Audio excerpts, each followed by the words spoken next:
The silence in the private viewing corridor of the Beacon Hill Historical Society was not empty. It was heavy, suffocating, and tasted of spilled champagne and impending ruin.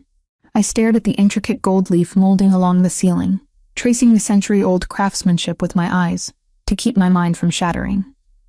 As a historical archivist, I had spent my entire adult life preserving the past, carefully documenting fragile ledgers and decoding faded ink to ensure they survived the brutal passage of time.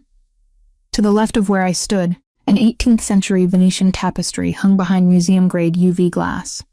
My brain, desperate for a distraction, automatically evaluated the condition of the silk threads, noting the slight discoloration caused by improper humidity control in the late 90s. It was a pathetic defense mechanism. Whenever the world became too volatile, I retreated into the silent, predictable realm of history. Dead people didn't scream at you. Faded ink didn't grab your wrist and leave bruises that took weeks to fade from a violent purple to a sickly pale yellow.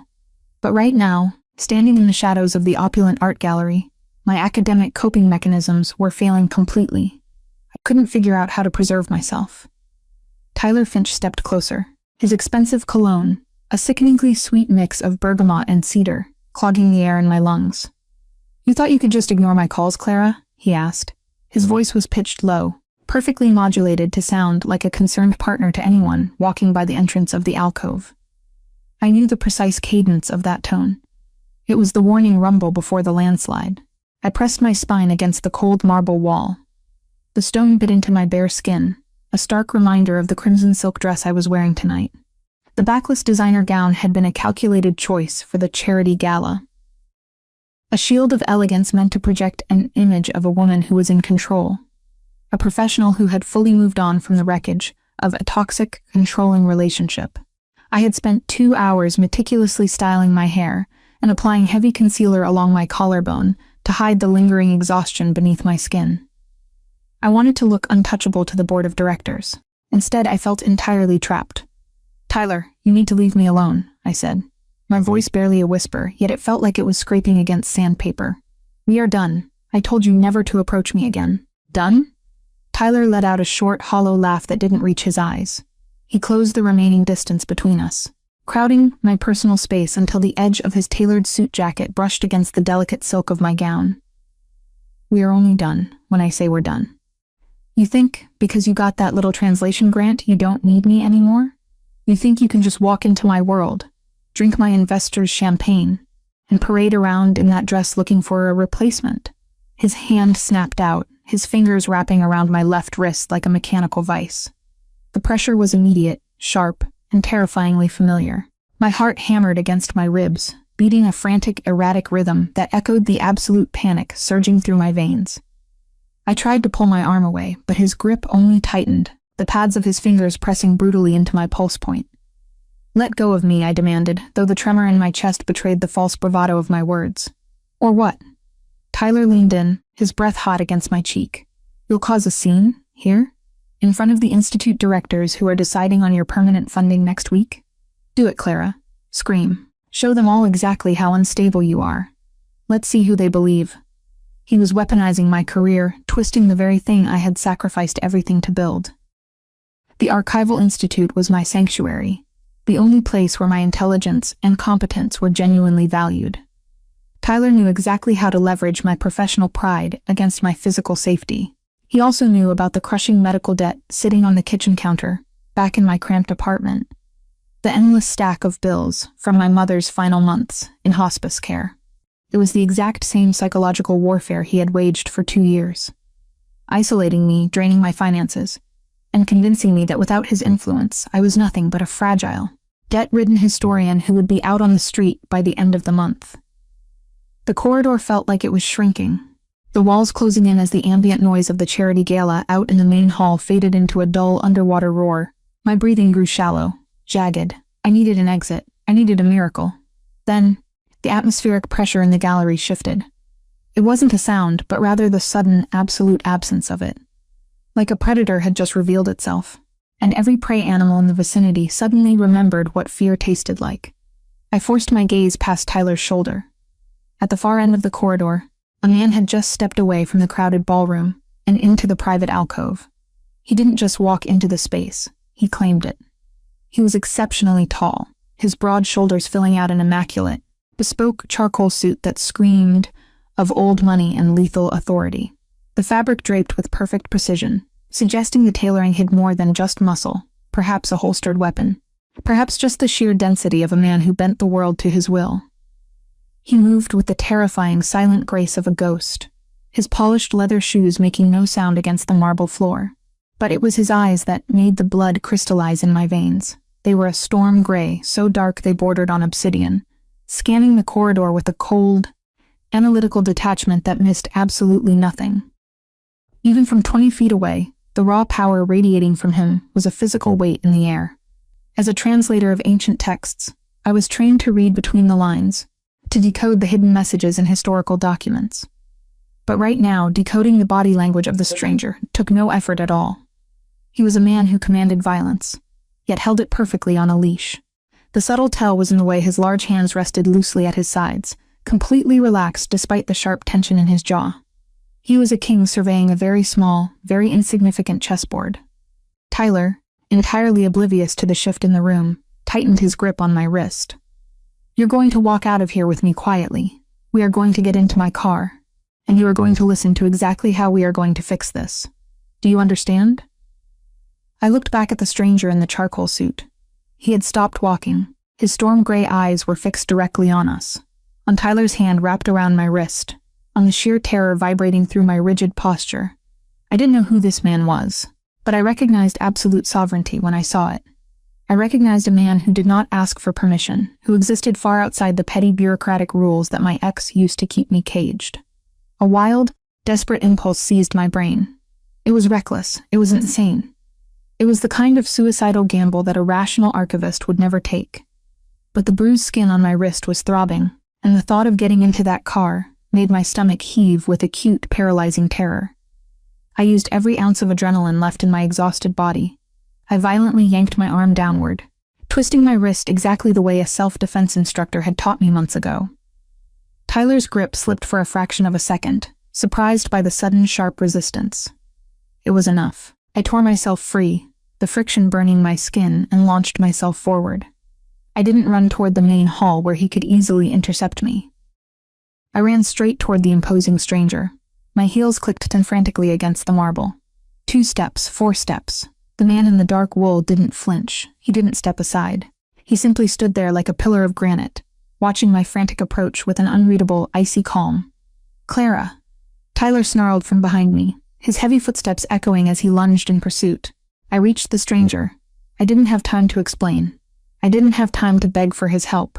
I threw my hands up, grabbing the lapels of his expensive charcoal jacket. The material was incredibly soft beneath my shaking fingers, a stark contrast to the hard, unyielding muscle of the chest beneath it. I went up on my tiptoes, closed my eyes tight to shut out the fear, and pressed my mouth desperately against his. The impact of my lips against his was a clumsy, desperate collision. I squeezed my eyes shut, bracing for the inevitable rejection. I fully expected him to shove me away, to curse in outrage, or to call for the event security to remove the crazy woman ruining his evening. My hands were gripping his lapels with white-knuckled desperation, my heart hammering a frantic staccato rhythm against my ribs. For one agonizing microsecond, the world seemed to freeze on its axis. The stranger went entirely still. The solid wall of his chest did not yield a single inch.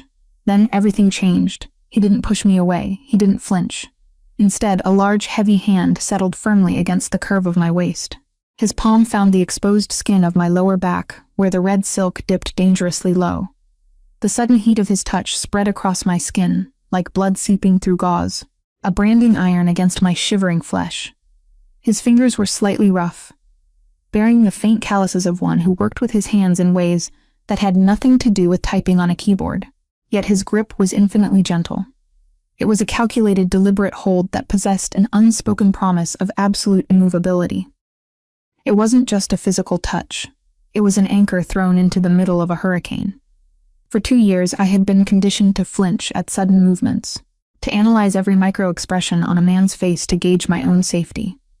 Tyler had turned my nervous system into a tripwire. But kissing this stranger felt like stepping out of a war zone and into a fortified vault. The sheer scale of the man, the breadth of his chest, the uncompromising grip on my waist, created a physical barrier between me and the rest of the world. He was a human shield draped in cashmere, absorbing my panic and giving me steady, rhythmic heat in return. Before I could even process the shock of his physical acceptance, his other hand slid up the nape of my neck, his long fingers tangling into the carefully pinned curls of my hair. He took complete control of the kiss. The angle of his head shifted, his mouth opening over mine, with a slow, devastating authority that short-circuited every rational thought in my brain.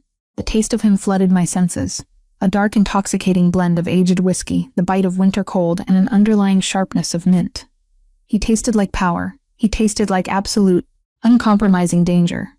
And yet, wrapped within the suffocating fortress of his arms, enveloped by the quiet violence radiating from his frame, I felt a profound, staggering wave of safety wash over my exhausted body. The desperate, frantic energy of my fake kiss evaporated, swallowed whole by the overwhelming magnitude of his response. He was kissing me as if I belonged to him. As if he had been waiting in this cold marble corridor for this exact moment, perfectly willing to burn down the entire charity gala, just to breathe the air from my lungs. My knees threatened to buckle. A soft, involuntary gasp slipped past my lips, and he swallowed the sound, his tongue sliding against mine, with a leisurely, possessive heat that sent a jolt of pure electricity straight down my spine. The icy terror that had been injected into my veins only moments ago was obliterated, replaced by a sudden, terrifying warmth that left me completely unmoored. Footsteps pounded against the marble, screeching to a halt just a few feet away. "What the hell is this?" Tyler's voice cracked like a whip in the quiet corridor.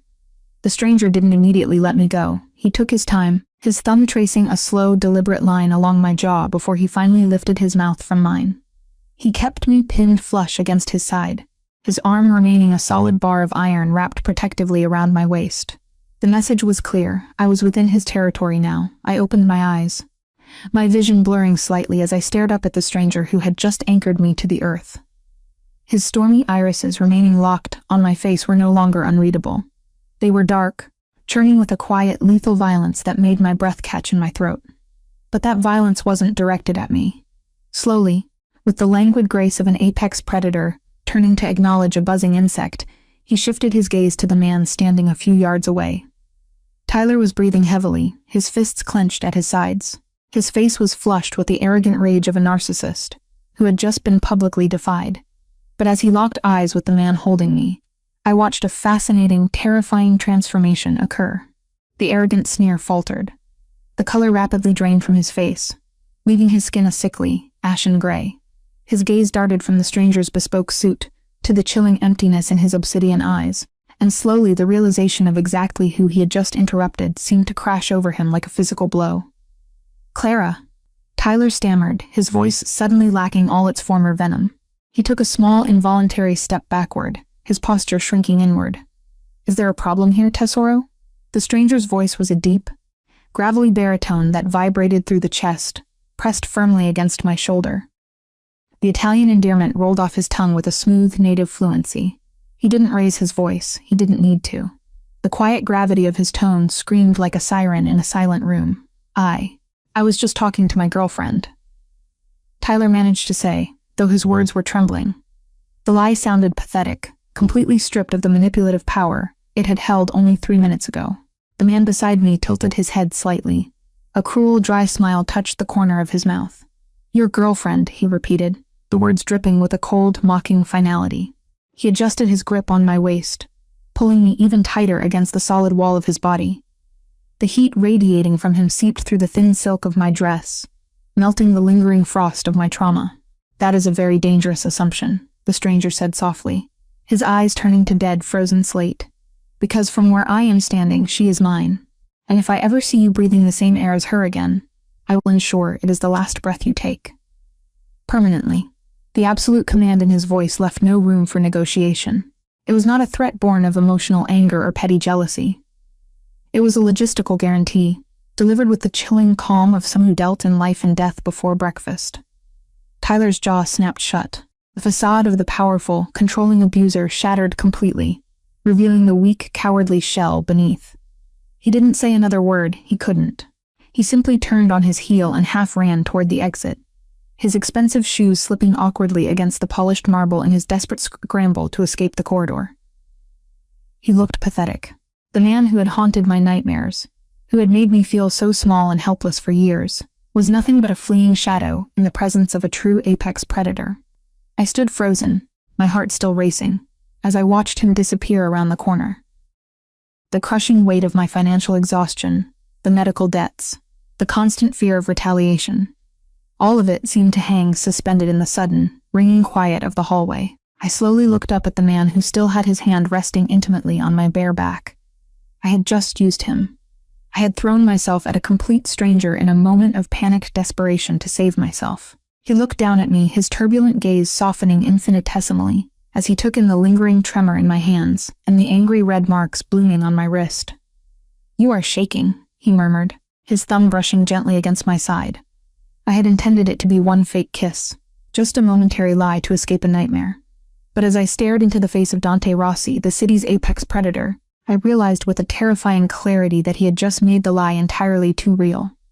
The sudden, ringing quiet of the hallway was instantly shattered by a sharp, pathetic gasp. Tyler had not made it to the safety of the main ballroom. At the very edge of the private alcove, where the opulent gold leaf molding gave way to the grand foyer, a massive figure materialized from the shadows. The man blocking the archway did not look like standard event security.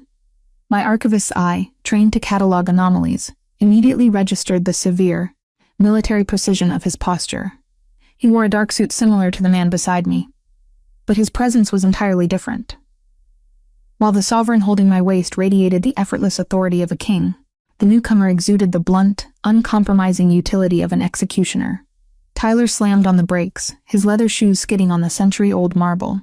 He looked back at us, his chest heaving with panicked breaths before snapping his gaze back to the human wall blocking his only avenue of escape. "Move," my ex-boyfriend demanded. The word was a fragile, trembling thing, completely devoid of the narcissistic power he used to wield over me in the confines of our cramped apartment. The stoic enforcer did not blink, he did not shift his weight. He simply looked past the trembling coward and focused his attention entirely on the man standing by my side. "Marcus?" the deep, gravelly baritone beside my ear murmured. It was just one word. A name spoken without a trace of anger, delivered at a volume barely above a whisper. But the atmospheric pressure in the corridor plummeted the second it left Dante's lips. Marcus Kane stepped forward. The movement was a terrifying display of kinetic efficiency. He did not throw a punch or raise his voice. He simply reached out with one large, gloved hand and clamped it securely over the back of Tyler's expensive suit collar. The fabric bunched and groaned under the brutal mechanical force of the grip. Tyler let out a strangled yelp, his hands flying up to claw, uselessly, at the thick wrist holding him hostage. The gentleman was just leaving, the sovereign stated, his intense silver gaze meeting mine one last time, entirely indifferent to the physical humiliation occurring 20 feet away. Ensure his departure is absolute. If he speaks a single word before he crosses the city limits, break his jaw. Understood, the capo replied, his voice a flat, deadpan monotone that sent a secondary chill down my spine. Without another word, the enfor turned and began walking toward the service elevators, dragging the thrashing, whimpering abuser backward. The abuser who had terrorized me for 2 years, who had threatened to destroy my career and leverage my mother's crushing medical debt to keep me caged, was currently being hauled away like a bag of discarded garbage. The heavy oak doors of the service corridor swung shut behind them, cutting off a final pathetic plea for mercy. And just like that, the nightmare was gone. The silence settled back into the opulent gallery, wrapping around us like a familiar suffocating blanket. I was left standing in the dim light, my heart still hammering a frantic staccato against my ribs. The adrenaline that had propelled me to make such a reckless, suicidal gamble was beginning to crash, leaving behind a profound, bone-deep exhaustion. I stared at the intricate pattern of the Venetian tapestry across the hall, my brain struggling to process the massive magnitude of what had just happened. I had perfected the art of being invisible. I was a quiet historian, a woman who hid her bruises beneath heavy concealer and buried her trauma in fragile ledgers. I did not involve myself in violence. Yet, I had just weaponized the most dangerous man in Boston to save myself. Look at me. The command was softly spoken, but it carried a gravitational pull that was impossible to resist. I pulled my gaze away from the glass display case and looked up into the striking, heavily shadowed face of Dante Rossi. His hand finally moved from the bare skin of my lower back, trailing a line of localized heat along my spine before he reached out and gently caught my left hand. I tensed instinctively, bracing for the sharp, familiar pain of a man's grip. But his touch was a revelation. His long fingers, rough with calluses, wrapped around my palm with the delicate precision of a curator handling a priceless artifact. He slowly lifted my arm, angling my wrist toward the soft ambient lighting of the corridor. The angry purple fingerprints, circling my delicate skin, were stark and ugly against my pale complexion. A map of my hidden misery, exposed to a stranger. A dangerous, lethal stillness fell over his striking features. The muscle near his jaw twitched, a tiny, violent tremor that contrasted sharply with the extreme gentleness of his hands. He did not ask if it hurt. He did not offer hollow, polite sympathies. He simply stared at the bruised flesh, his obsidian eyes absorbing the evidence of my vulnerability. "I apologize for the disruption," I whispered, the formal, academic register of my vocabulary returning in a desperate attempt to rebuild my professional armor. I did not have another option. He was going to force me into his car. The sovereign did not immediately reply. He carefully lowered my arm, his thumb ghosting over my knuckles in a gesture that felt entirely too intimate for a marble hallway. Then, with a fluid, seamless motion, he shrugged off his immaculate, bespoke charcoal jacket. Before I could protest, the heavy, incredibly warm wool was draped over my trembling shoulders. The scent of him, aged whiskey, crisp winter air, and expensive cologne, enveloped my senses completely. The fabric carried the ambient heat of his large body, immediately seeping into my chilled skin, and calming the violent shivers I hadn't realized were racking my frame. "You do not apologize for surviving, Clara," he said quietly, his tone lowering to an intimate murmur, his gaze piercing through my carefully constructed defenses. "But you are no longer staying here." He didn't wait for my consent. He placed a warm, heavy hand at the small of my back, guiding me forward. His touch was an absolute directive. We were moving. We walked out of the private viewing corridor and stepped into the fringes of the main charity gala. The transition was jarring. The ballroom was a sea of glittering champagne flutes, designer gowns, and polite, superficial laughter. Yet, as the man beside me moved through the crowd, a profound, immediate physical reaction rippled through the room. People did not just move out of his way. They scrambled. The wealthy institute directors, the influential politicians, and the arrogant socialites all took sudden, synchronized steps backward, parting like the Red Sea to give him an impossibly wide berth. Conversations died mid-sentence. Eyes darted toward the polished floor. It was a staggering display of unearned, terrifying deference. I kept my head down, pulling the lapels of his massive jacket tighter around my chest. The crimson silked dress I had worn to project strength felt entirely irrelevant now. The only thing shielding me from the judging, terrified stares of my colleagues was the dark wool bearing the scent of the underworld. We reached the grand entrance of the Beacon Hill Historical Society. The heavy brass doors were thrown open by a pair of silent, suited men who materialized out of the shadows the moment we approached. The bitter chill of the Boston winter hit my face, a sharp contrast to the suffocating warmth of the ballroom. Snow had begun to fall, dusting the historic cobblestone streets in a thin layer of pristine white. Idling silently at the curb was a massive, pitch-black SUV that looked less like a luxury vehicle and more like a military-grade tank wrapped in polished chrome. One of the suited men pulled the heavy rear door open. The sovereign guided me toward the dark interior, his hand never leaving the curve of my waist until I was safely settled inside the cavernous cabin. He slid in beside me a second later, bringing the cold winter air and an overwhelming sense of raw masculine gravity into the confined space. The heavy door slammed shut with a solid mechanical thud, the ambient noise of the city street. The howling wind, the distant sirens, the chatter of the gala, was instantly severed. The silence inside the armored vehicle was absolute perfection. It was a sensory deprivation chamber, upholstered in bespoke leather.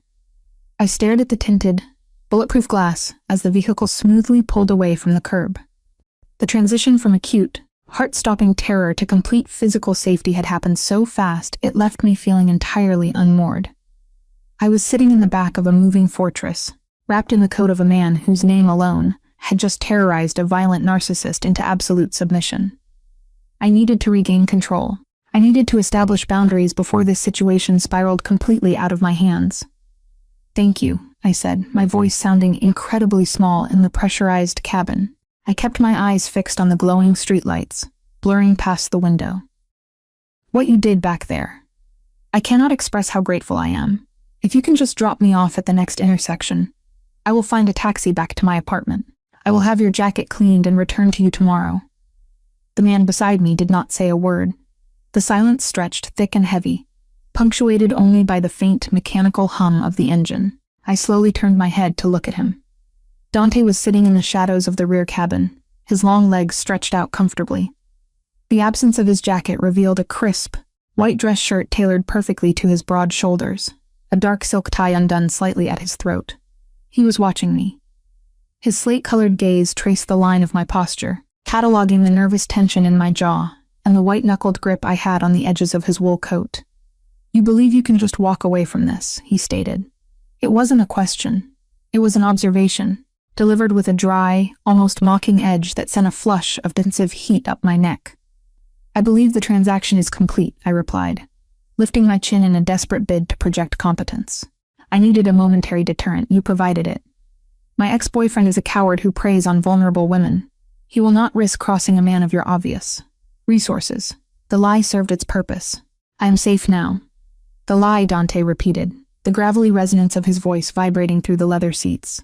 He reached over to a small, polished mahogany console built into the armrest and poured 2 fingers of amber liquid from a crystal decanter. He did not offer me a glass. He simply held his own, swirling the aged whiskey in the dim light. "You are a very intelligent woman, Clara. A specialized archivist.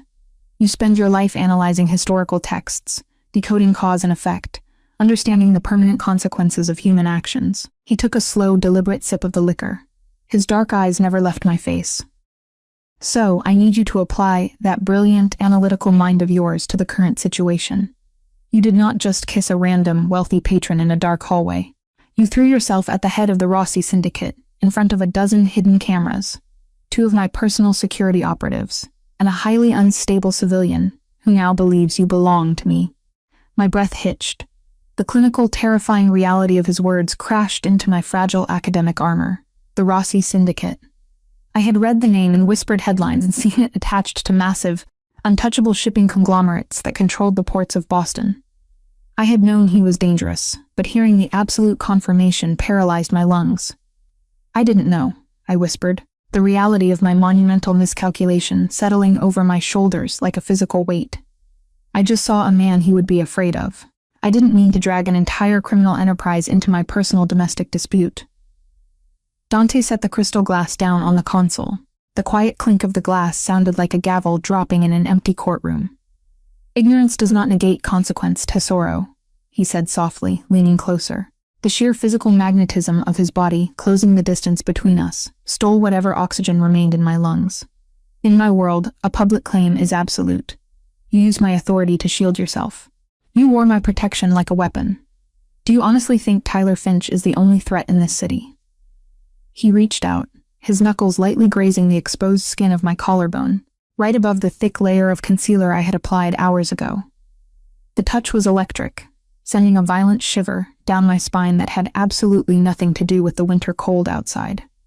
"My enemies watch my every move," Dante continued, his voice dropping to a low, lethal murmur that vibrated directly against my skin. "They watch for weaknesses. They watch for distractions. Tonight, they watched me pull a beautiful, trembling historian, flush against my chest, and threaten a man's life for touching her wrist. If I let you out of this vehicle at the next intersection, you will not make it to your apartment. Someone looking to leverage my empire will find you, and they will not be as easily deterred as your cowardly ex." A wave of acute, paralyzing terror washed over me. I had traded a domestic abuser for the crosshairs of the criminal underworld. The crushing medical debt, the desperate fight to secure my permanent funding at the Institute, the meticulous effort to rebuild my shattered independence. All of it felt entirely useless in the face of this new insurmountable reality. I closed my eyes, a single, treacherous tear escaping my lashes and tracking down my cheek. What have I done? I choked out, the overwhelming exhaustion finally breaking through my stoic facade. I just wanted to be left alone. I just wanted to be safe. The ambient temperature in the cabin seemed to shift instantly. The cold, analytical detachment vanished from the sovereign's demeanor. A warm, callous thumb brushed against my cheek. catching the tear before it could fall into the collar of his coat. I opened my eyes to find him leaning over me, his broad chest entirely eclipsing the dim light of the street lamps outside. The violent, churning storm in his gray eyes had settled into something infinitely deeper, something that felt dangerously akin to absolute possession. "You are safe," Dante vowed, his tone stripped of all mockery, leaving only a dark, unwavering command. "The lie was necessary to break your chains, but the protection is real. You are not going back to that cramped apartment. You are not going to look over your shoulder for a man who uses debt to keep you terrified. You belong under my roof now, Clara, and I will burn this city to its foundations before I let anything, or anyone, hurt you again." The armored SUV glided down a reinforced concrete ramp, leaving the biting chill of the Boston winter behind as it descended into a subterranean parking facility. My archivist's eye, always seeking patterns and structural logic, immediately began to catalog the environment. This was not a standard residential garage. The walls were thick, blast-resistant concrete, and the perimeter was actively patrolled by men in dark tactical gear who offered sharp, synchronized nods of deference as our vehicle rolled past. The air smelled of expensive exhaust and the metallic tang of absolute security. The transition from the chaotic, public terror of the charity gala to this subterranean fortress felt entirely surreal. I had spent the last 2 years hyper-aware of broken locks and drafty windows in my cramped apartment, desperately trying to stretch my meager academic salary to cover the endless medical debts my mother had left behind. Now, I was being driven into a citadel that operated entirely outside the bounds of conventional law. The heavy vehicle came to a smooth halt in front of a private stainless steel elevator bank. The hush in the vehicle carried a distinct pressure. It felt suffocating, and tasted of expensive leather before the driver stepped out to open my door. The sovereign beside me moved with fluid grace, stepping out first and offering his hand. I hesitated, my fingers hovering over his large calloused palm. My wrist still throbbed with a dull ache from Tyler's brutal grip, a lingering reminder of my own vulnerability.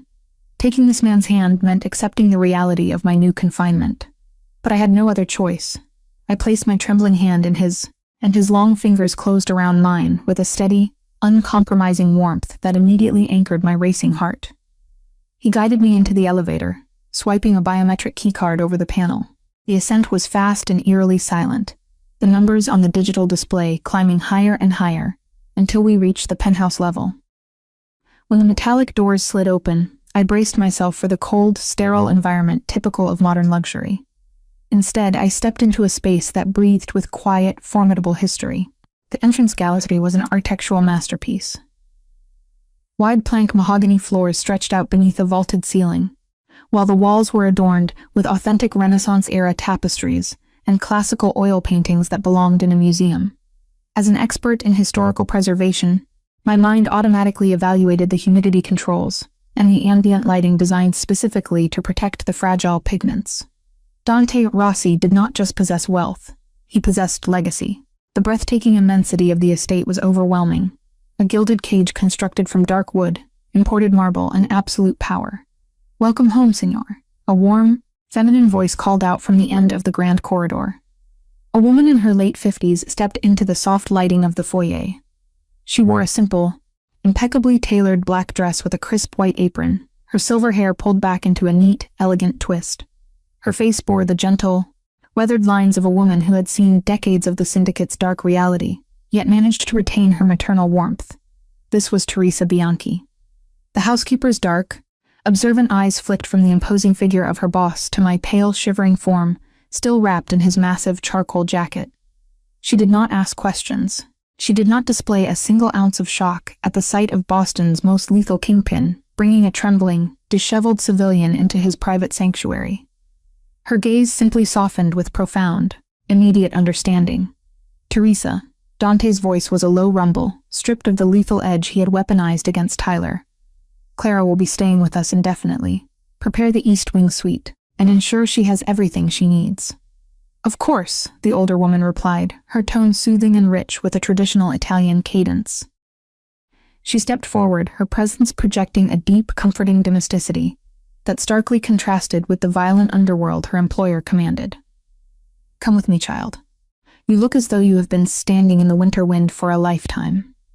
Dante released my hand, his thumb ghosting over my knuckles in a fleeting, possessive caress before he stepped back into the shadows of the foyer. "I will speak with you shortly, Clara. Go with Teresa."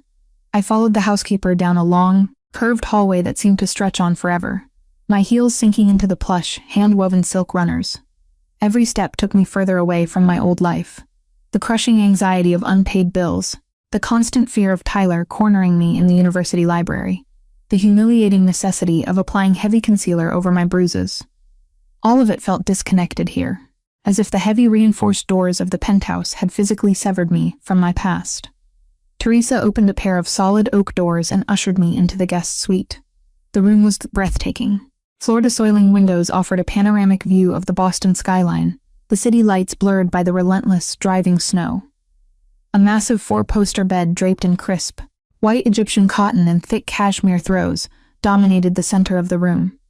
A fire was already crackling in the marble hearth, casting a warm golden glow over the antique furnishings. "Sit by the fire, Kara," the older woman instructed gently, moving toward an adjoining bathroom to turn on the taps. The sound of running water echoed through the quiet suite. "I will prepare a bath and bring you some tea. You are trembling so hard your teeth are chattering." I sank into a plush velvet armchair near the fireplace, pulling Dante's oversized jacket tighter around my chest.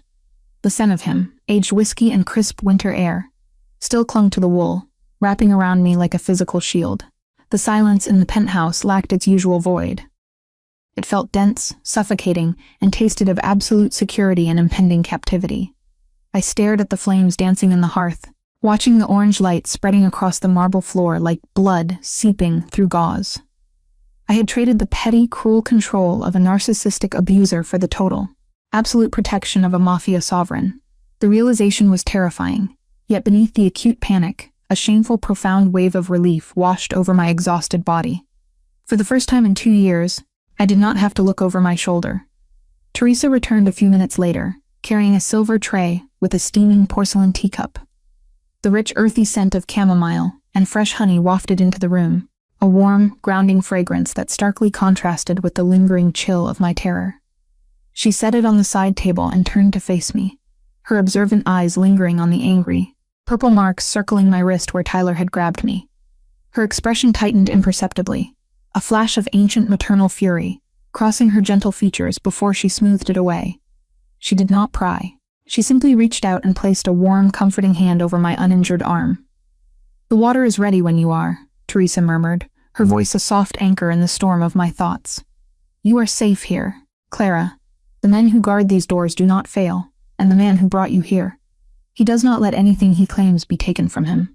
She left the room, the solid timber doors clicking shut with a finality that made my breath catch. I was alone in the fortress. I slowly slipped off the heavy charcoal jacket, the silk of my crimson dress feeling entirely inadequate in the grand, imposing space. I was an archivist. I was trained to preserve history, but as I looked at my reflection in the ornate mirror above the fireplace, I realized I was entirely unprepared to navigate the dangerous, undocumented future I had just secured for myself. 45 minutes later, the frantic adrenaline that had kept me upright finally began to ebb, replaced by a heavy, lethargic exhaustion. I had washed away the sickening scent of Tyler's bergamot cologne, scrubbing my skin until it was pink and raw in the massive marble shower.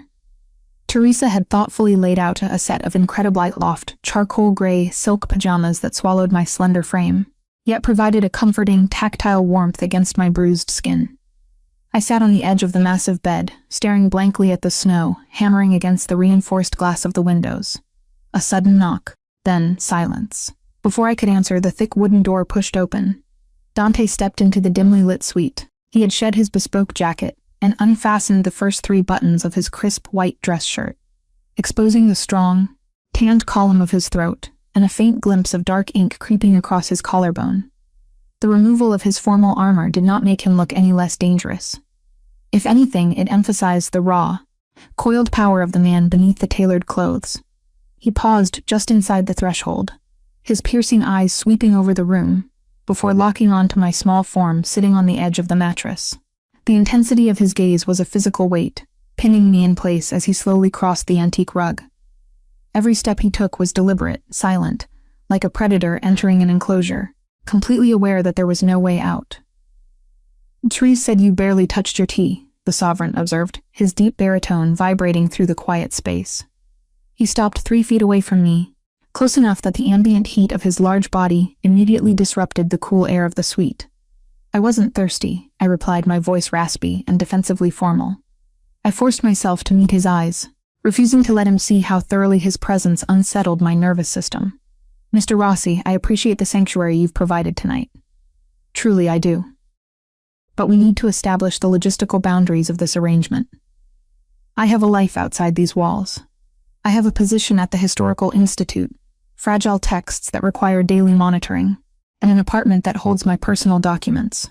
I cannot simply vanish into a gilded cage because of a momentary lie. Dante stared at me, his jaw tightening into a hard, unforgiving line. The silence stretched between us, thick with unspoken tension, before he finally closed the remaining distance. He didn't sit down. He loomed over me, an immovable mountain of muscle and dark authority, forcing me to tilt my head back just to maintain eye contact. You are operating under a dangerous misconception, Clara, he began, his pitch descending into a raw, incredibly intimate octave that sent a shiver straight down my spine. You believe this is a negotiation. You believe that because you initiated the kiss, you still have some semblance of control over the narrative. He reached out, his long, calloused fingers gently brushing a damp lock of hair away from my cheek.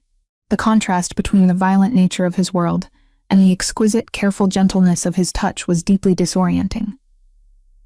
The second my men removed Tyler Finch from that corridor, the narrative ceased to be yours, the Don continued, his thumb trailing down the line of my jaw with a slow, deliberate possessiveness. My rivals do not care about your academic schedule. They do not care about your archival texts, the Bratva, the Irish syndicates, the internal factions within my own family. They only care that the head of the Rossi Empire publicly claimed a woman for the first time in a decade. You are a target now. If you walk into that institute tomorrow without my security detail, you will be leveraged, abducted, or killed just to send me a message. My heart hammered against my ribs, beating a frantic, erratic rhythm. The cold, logical finality of his words dismantled every argument I had prepared. So I am just a prisoner? I whispered, the crushing reality of my situation settling heavily on my chest. I traded a man who locked me in debt for a man who locks me in a penthouse? A flash of genuine anger darkened his obsidian eyes, swift and terrifying. But he did not raise his voice. Instead, he leaned down, bracing one large hand on the mattress beside my hip, caging me completely within his physical presence. The scent of him enveloped me entirely, intoxicating and absolute. Do not ever compare me to that pathetic coward, Dante demanded, the gravelly edge of his tone vibrating directly against my skin. Tyler Finch used fear to make you small. He broke your spirit to ensure you could not leave him. I am locking you in this penthouse to ensure you stay breathing. There is a profound difference, Tesoro. I swallowed hard, my gaze dropping to the strong line of his throat as I struggled to process the overwhelming proximity. Then, what is this? If it was just a lie to scare him off, why are you taking this so far? Why didn't you just deny it to your rivals? Why are you protecting a stranger? His free hand moved to the nape of my neck, his long fingers sliding beneath the heavy fall of my damp hair to cradle the base of my skull. He tilted my face up, forcing me to look directly into the churning storm of his eyes. Because I do not lie to my enemies, he stated softly, the words hanging in the air with devastating weight.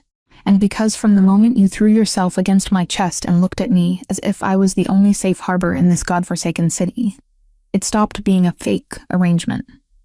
My breath hitched, my lungs paralyzed by the sheer magnitude of his confession. The intellectual, highly competent archivist in my brain screamed at me to analyze the situation, to recognize the extreme danger of becoming emotionally entangled with a sovereign of the criminal underworld. I'm not asking you to love the criminal. I'm asking if you can love the whole complicated mess of who I actually am. The hypothetical thought flashed through my mind, an unbidden, terrifying consideration of what it would mean to surrender to this man's protection. You don't know me, I managed to whisper, my voice trembling as his thumb stroked the sensitive skin just beneath my ear. I know that you are brilliant, stubborn, and completely exhausted, Dante countered, his gaze dropping to my lips for a fraction of a second, before lifting back to my eyes. I know that you hide your bruises under expensive makeup and fight your battles in silence. And I know that as long as I have breath in my lungs, No one will ever lay a violent hand on you again. He slowly straightened up, removing hands of skin, and taking a deliberate step back. The sudden loss of his body heat left me shivering, a cold rush of air rushing into the space he had just occupied. It was a calculated retreat, a demonstration of his absolute control over his own predatory instincts. He was giving me space to breathe, respecting the physical boundaries my traumatized nervous system desperately needed. "The rules are simple, Clara," the Sovereign continued, his tone shifting back to the commanding, stoic authority of the syndicate boss. "You do not leave this estate without Marcus or myself. You do not contact Tyler Finch, nor do you answer any communications from him. If your institute requires your expertise, they will send the documents here via secure courier.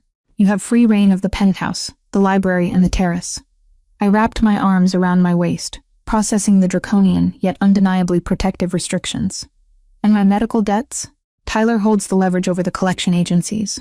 He will use them to destroy my credit, to ensure I can never rent an apartment or secure a loan again." A dark, incredibly cruel smile touched the corner of the Sovereign's mouth. It was a smile meant for his enemies, a promise of utter devastation that made the blood run cold in my veins.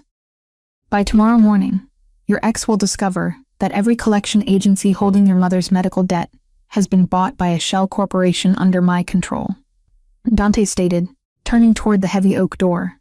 "The ledgers are wiped clean. The debts no longer exist. He has absolutely nothing left to hold over you." I stared at his broad back, entirely speechless. The crushing, suffocating financial burden that had dictated every miserable decision I had made for the last 2 years had just been erased with a single, casual command. The incomprehensible reach of his power was unfathomable. He paused at the threshold, his hand resting on the brass handle. He looked over his shoulder, his intense silver gaze meeting mine one last time through the dim lighting of the suite. "Sleep, Clara," he murmured, his timbre softening to a low, intimate octave. "The war outside these doors is mine to fight. Your only job tonight is to rest." He closed the door behind him with a quiet, solid click. I sat alone in the vast, luxurious bed, the silence of the room pressing against my ears. The panic, the financial ruin, the narcissistic abuse. They were all locked outside. I was entirely safe. And as I pulled the thick cashmere blankets up to my chin, I realized with absolute, terrifying clarity that I was already falling for the city's most feared sovereign. Sunlight filtered through curtains the color of champagne, soft and golden, and completely unfamiliar. I opened my eyes slowly, my mind struggling for a fraction of a second to reconcile the pristine, vaulted ceiling above me with the cramped, water-stained drywall of my old apartment. The mattress beneath me was an expansive ocean of high-thread count Egyptian cotton, and the air in the suite carried the faint, grounding scent of cedar wood and distant snowfall. There were no sirens blaring outside a single-pane window. There was no creeping, suffocating anxiety about how I was going to pay the electricity bill, or whether my ex-boyfriend, Tyler Finch, was currently pacing the sidewalk outside my building. The transition from acute heart-stopping terror to absolute physical luxury was entirely disorienting. I sat up, pulling the heavy cashmere blanket to my chest as the memories of the previous night crashed over me in a vivid, high-definition wave. The charity gala. The suffocating grip of Tyler's hand on my bruised wrist. The desperate, suicidal gamble of pressing my lips against a terrifying stranger in a dark corridor while wearing that crimson silk dress. And then, the revelation of exactly who that stranger was. Dante Rossi, the sovereign of Boston's underworld. A man who had looked at my terrified, exhausted face and decided, with cold and absolute finality, to purchase my mother's crushing medical debts through a shell corporation, just to strip my abuser of his leverage. That financial burden had defined my existence. It had been the chain Tyler used to leash me to his narcissistic abuse, a daily reminder of my own powerlessness. Now it was gone, dissolved by a single command from a mafia boss I barely knew. Yet, the phantom weight of it still lingered on my shoulders, settling back onto my collarbones like a familiar, suffocating blanket. I was Clara Sterling, and I had perfected the art of self-reliance, because relying on others only ever led to betrayal. I could not just sit in this gilded cage and accept his charity. I needed to prove my professional value. I needed to establish a boundary, an equilibrium in a dynamic that was rapidly spiraling out of my control. I traced my fingers over the incredibly soft, charcoal gray silk pajamas Teresa had left for me. The fabric felt like water against my skin, a stark contrast to the rough, worn-out cotton I usually slept in. I swung my legs over the edge of the mattress, my bare feet sinking into the thick, hand-knotted wool rug. On the antique mahogany nightstand beside the bed, sitting atop a small velvet tray, was the sterling silver key. Teresa had handed it to me last night right before I finally fell asleep. She had explained, in her warm, maternal cadence, that it was the master key to the private high-security library situated in the east wing of the estate. Dante had specifically instructed that I be given unrestricted access to the archives.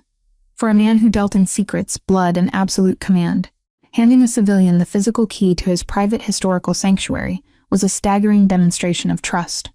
Or perhaps it was simply his way of giving an anxious archivist a familiar place to hide while her world was being violently rearranged outside his walls. I picked up the heavy, ornate key. The metal was cool against my palm, its intricate 19th century wording a testament to the old-world craftsmanship that defined the Rossi estate. My grip tightened around the cold silver. I refused to be a helpless liability. Dante Rossi possessed the Rossi family ledger, a heavily encrypted, handwritten Italian record book dating back to the early 20th century. It contained the financial secrets of his syndicate, deeply coded in archaic dialects. Applying my elite archival and linguistic skills to translate that ledger was my way to pay off the medical debt he had absorbed. It was my leverage, my armor. I needed to move. I needed to ground myself in something predictable and tangible, like aged vellum and faded ink, before the staggering scope of my new reality completely paralyzed my lungs.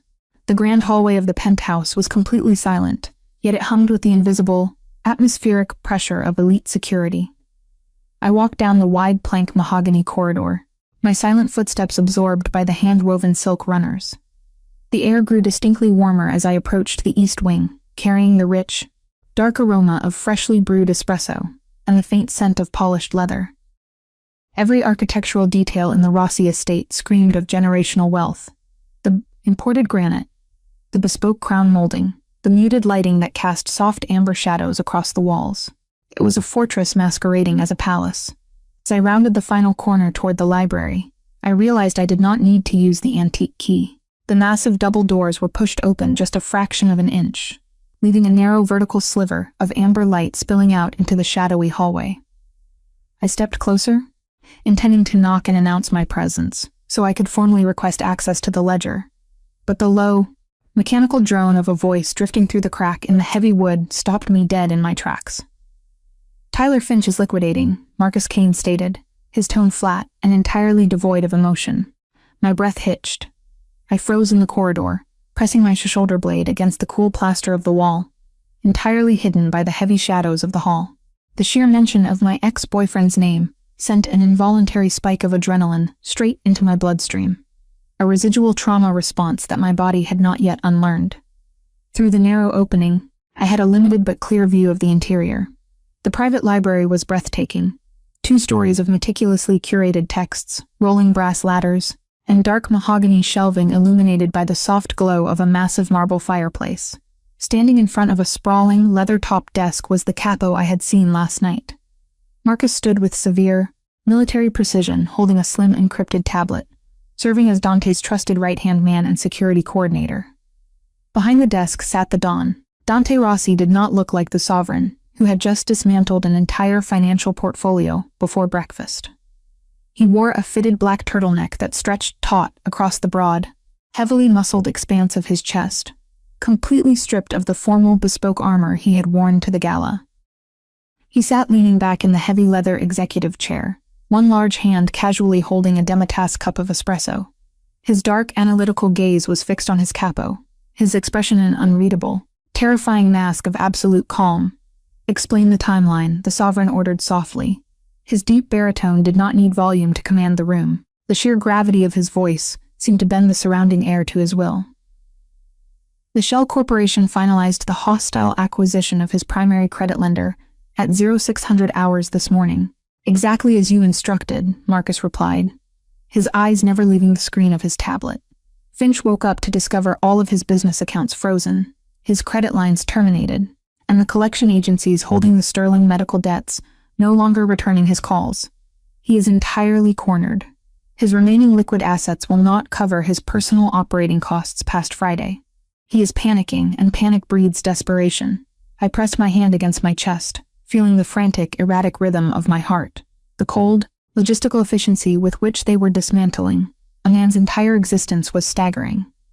Tyler had spent 2 years convincing me he was an untouchable titan of industry, a man whose financial leverage was an inescapable prison. Dante had systematically shattered that illusion in less than 12 hours, without ever raising his voice. A desperate coward looks for a quick exit, Dante observed, taking a slow sip of his espresso. He set the delicate porcelain cup down onto its matching saucer. The quiet clink of the ceramic was the only sound in the vast room. How is he attempting to secure capital? He bypassed the traditional banking sector entirely, the capo continued, scrolling past a heavily encrypted document. At 0300 hours last night, shortly after I removed him from the Historical Society, Finch went directly to Clara's apartment. He knew her landlord had not yet processed the eviction paperwork. He accessed the unit, tore up the floorboards in her bedroom closet, and breached her hidden lockbox. The blood instantly drained from my face, pooling somewhere around my ankles. The air in my lungs turned to sharp, jagged glass. What did he take? Dante's voice dropped a full octave, the lazy, calculating calm abruptly vanishing from his demeanor. The atmosphere in the library shifted violently, the ambient temperature plummeting as the predator beneath the polished surface fully awoke. He stole the Sterling family heirlooms, Marcus reported, his voice remaining flawlessly neutral, despite the lethal tension radiating from the man behind the desk. We intercepted communications on the dark web an hour ago. Finch is actively shopping a collection of 19th century handwritten correspondence and an antique silver pocket watch.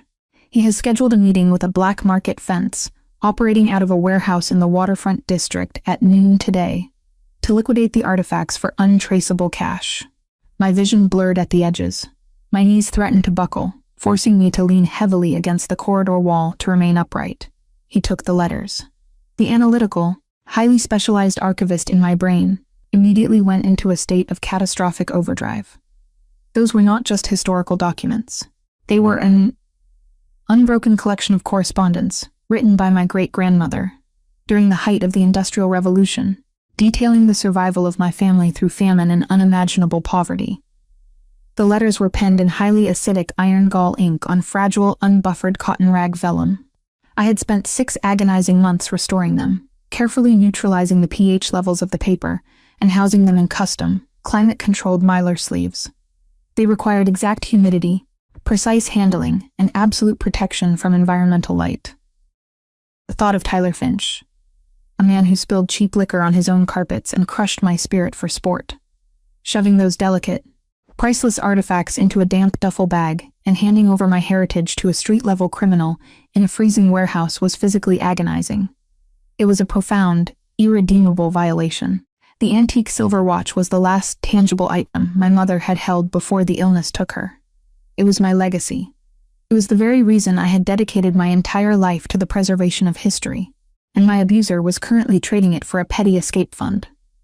A sharp, involuntary gasp tore its way out of my throat before I could clamp my hand over my mouth. The quiet in the library possessed a tangible weight. It pressed inward, suffocating, and tasted of stale cedar and impending retribution. Inside the room, Marcus stopped speaking mid-sentence. The heavy leather executive chair creaked slightly. I didn't have the strength to run, nor the desire to hide anymore. My hands were shaking so violently the sterling silver key slipped from my numb fingers, landing on the floor runner with a muted, heavy thud. I stepped out of the shadows of the hallway and pushed the thick wooden door completely open. Dante was already on his feet, the moment his obsidian eyes locked onto my pale, devastated face.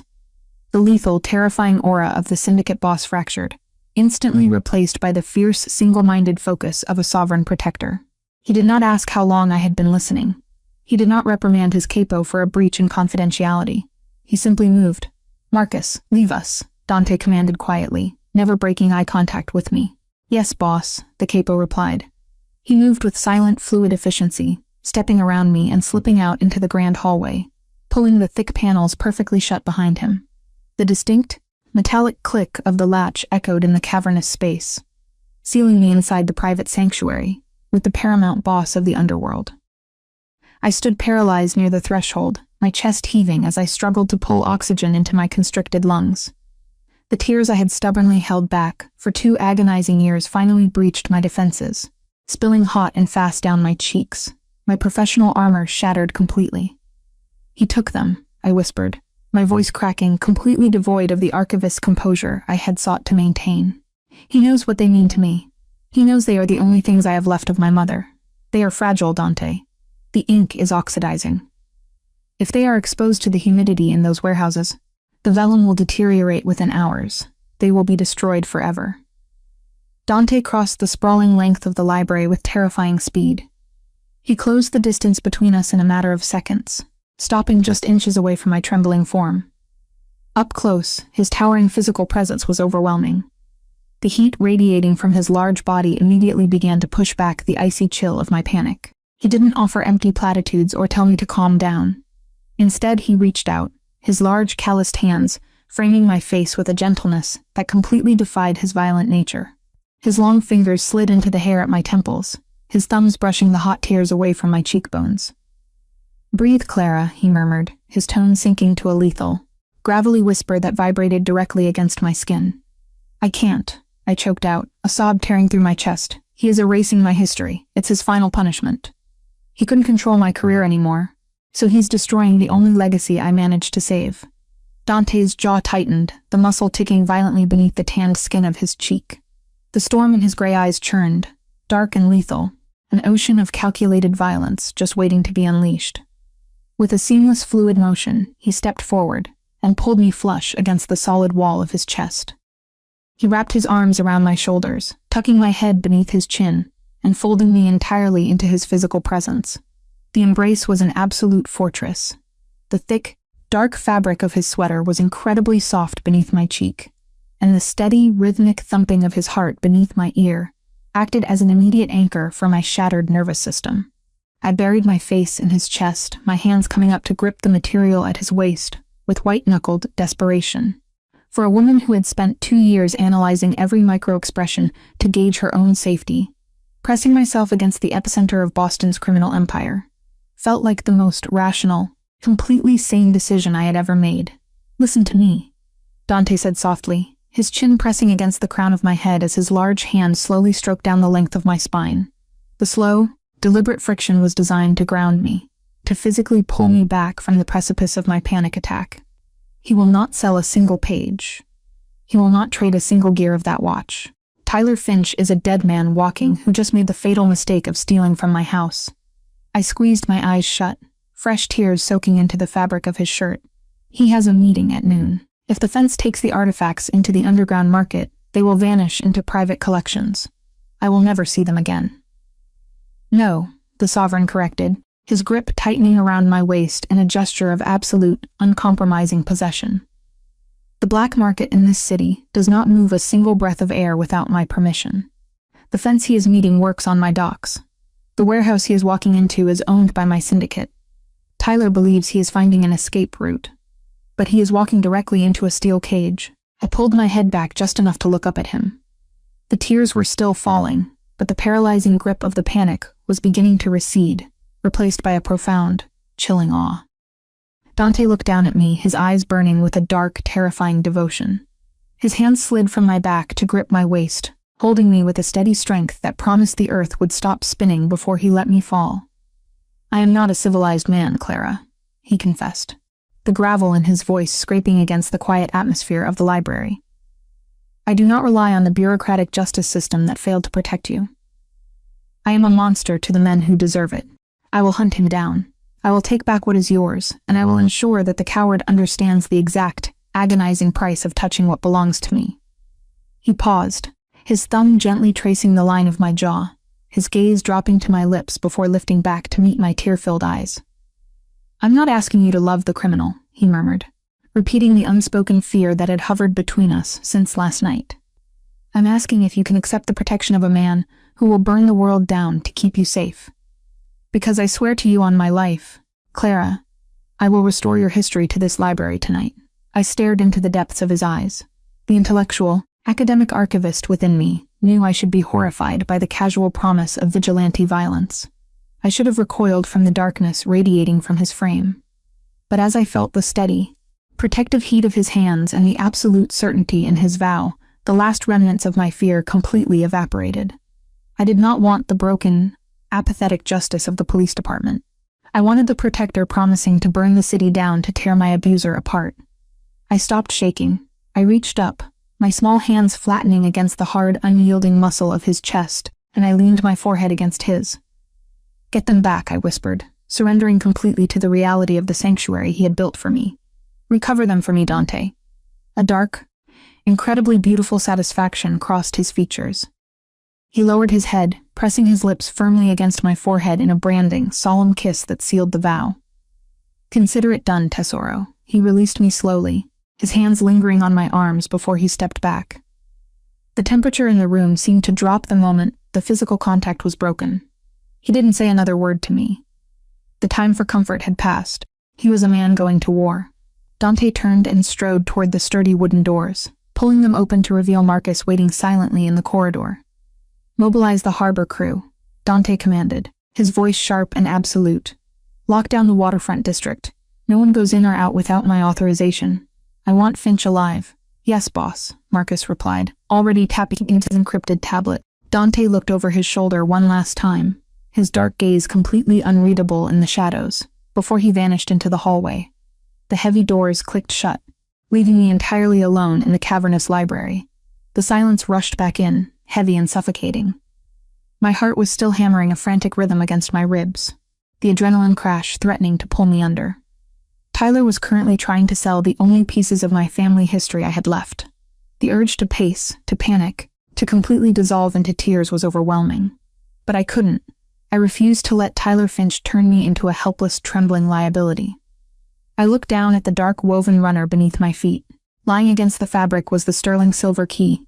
I knelt and picked it up. The heavy metal was cool against my skin, grounding me.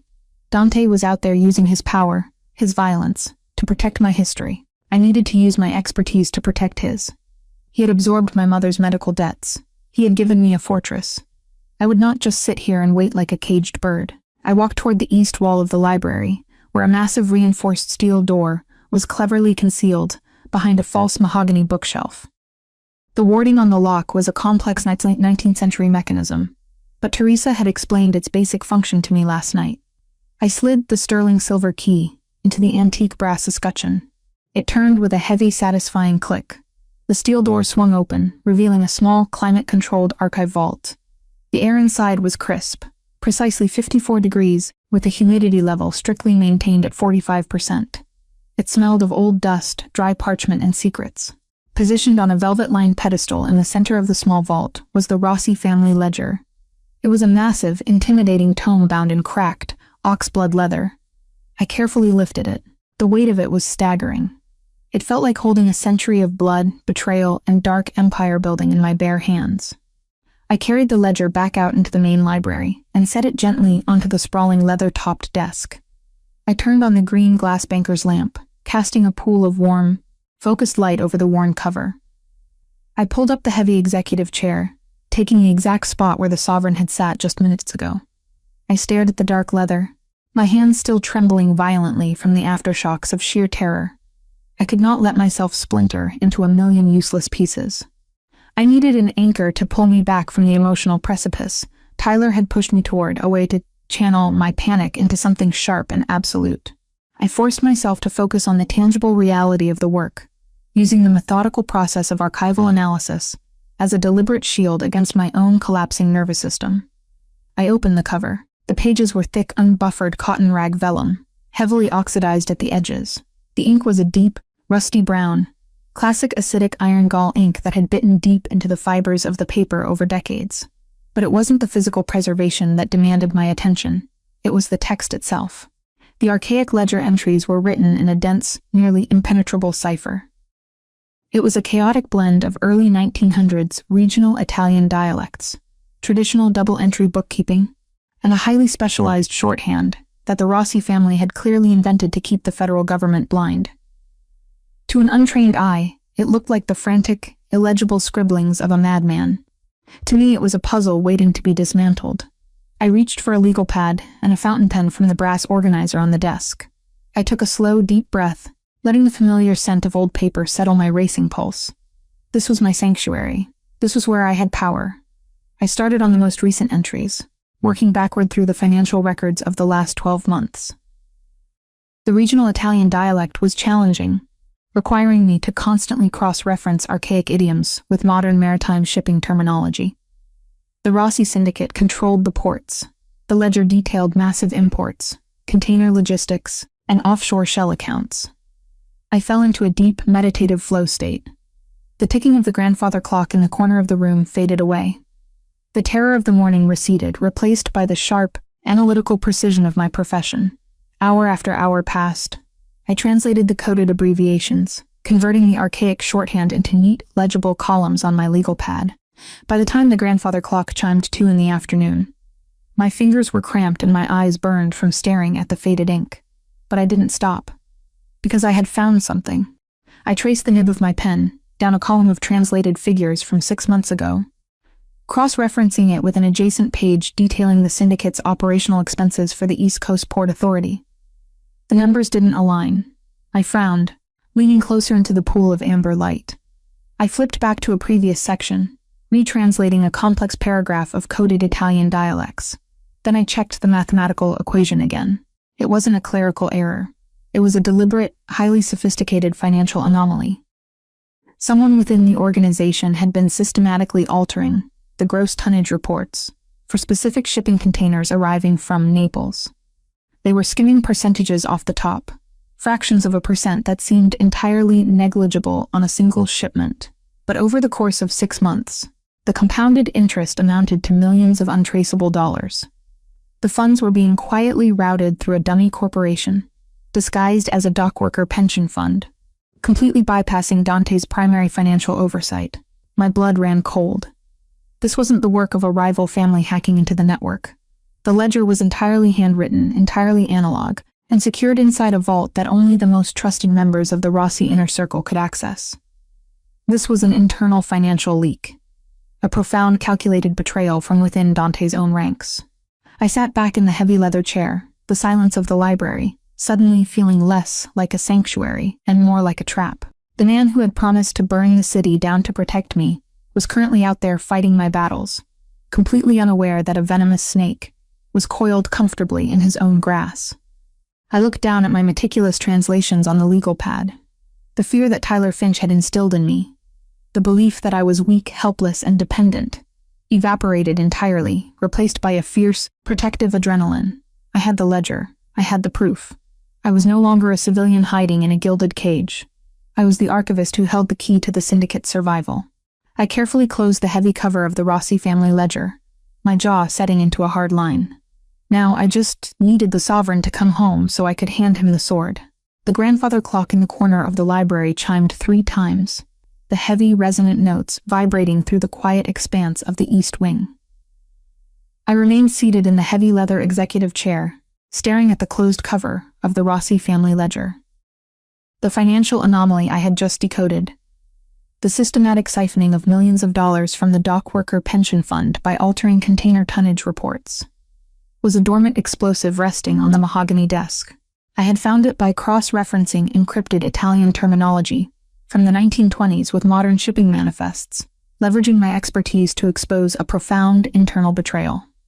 Now, I simply had to wait for the sovereign of the Boston underworld to return from hunting down my abusive ex-boyfriend so I could hand him the weapon. The waiting was agonizing. The adrenaline that had fueled my intense meditative flow state during the translation process was beginning to recede, leaving behind a sharp, creeping anxiety.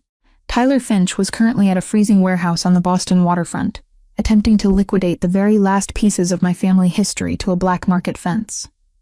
Dante Rossi and his capo, Marcus Kane, had promised to tear the city apart to recover sterling heirlooms, but the intellectual archivist in my brain could not stop calculating the variables.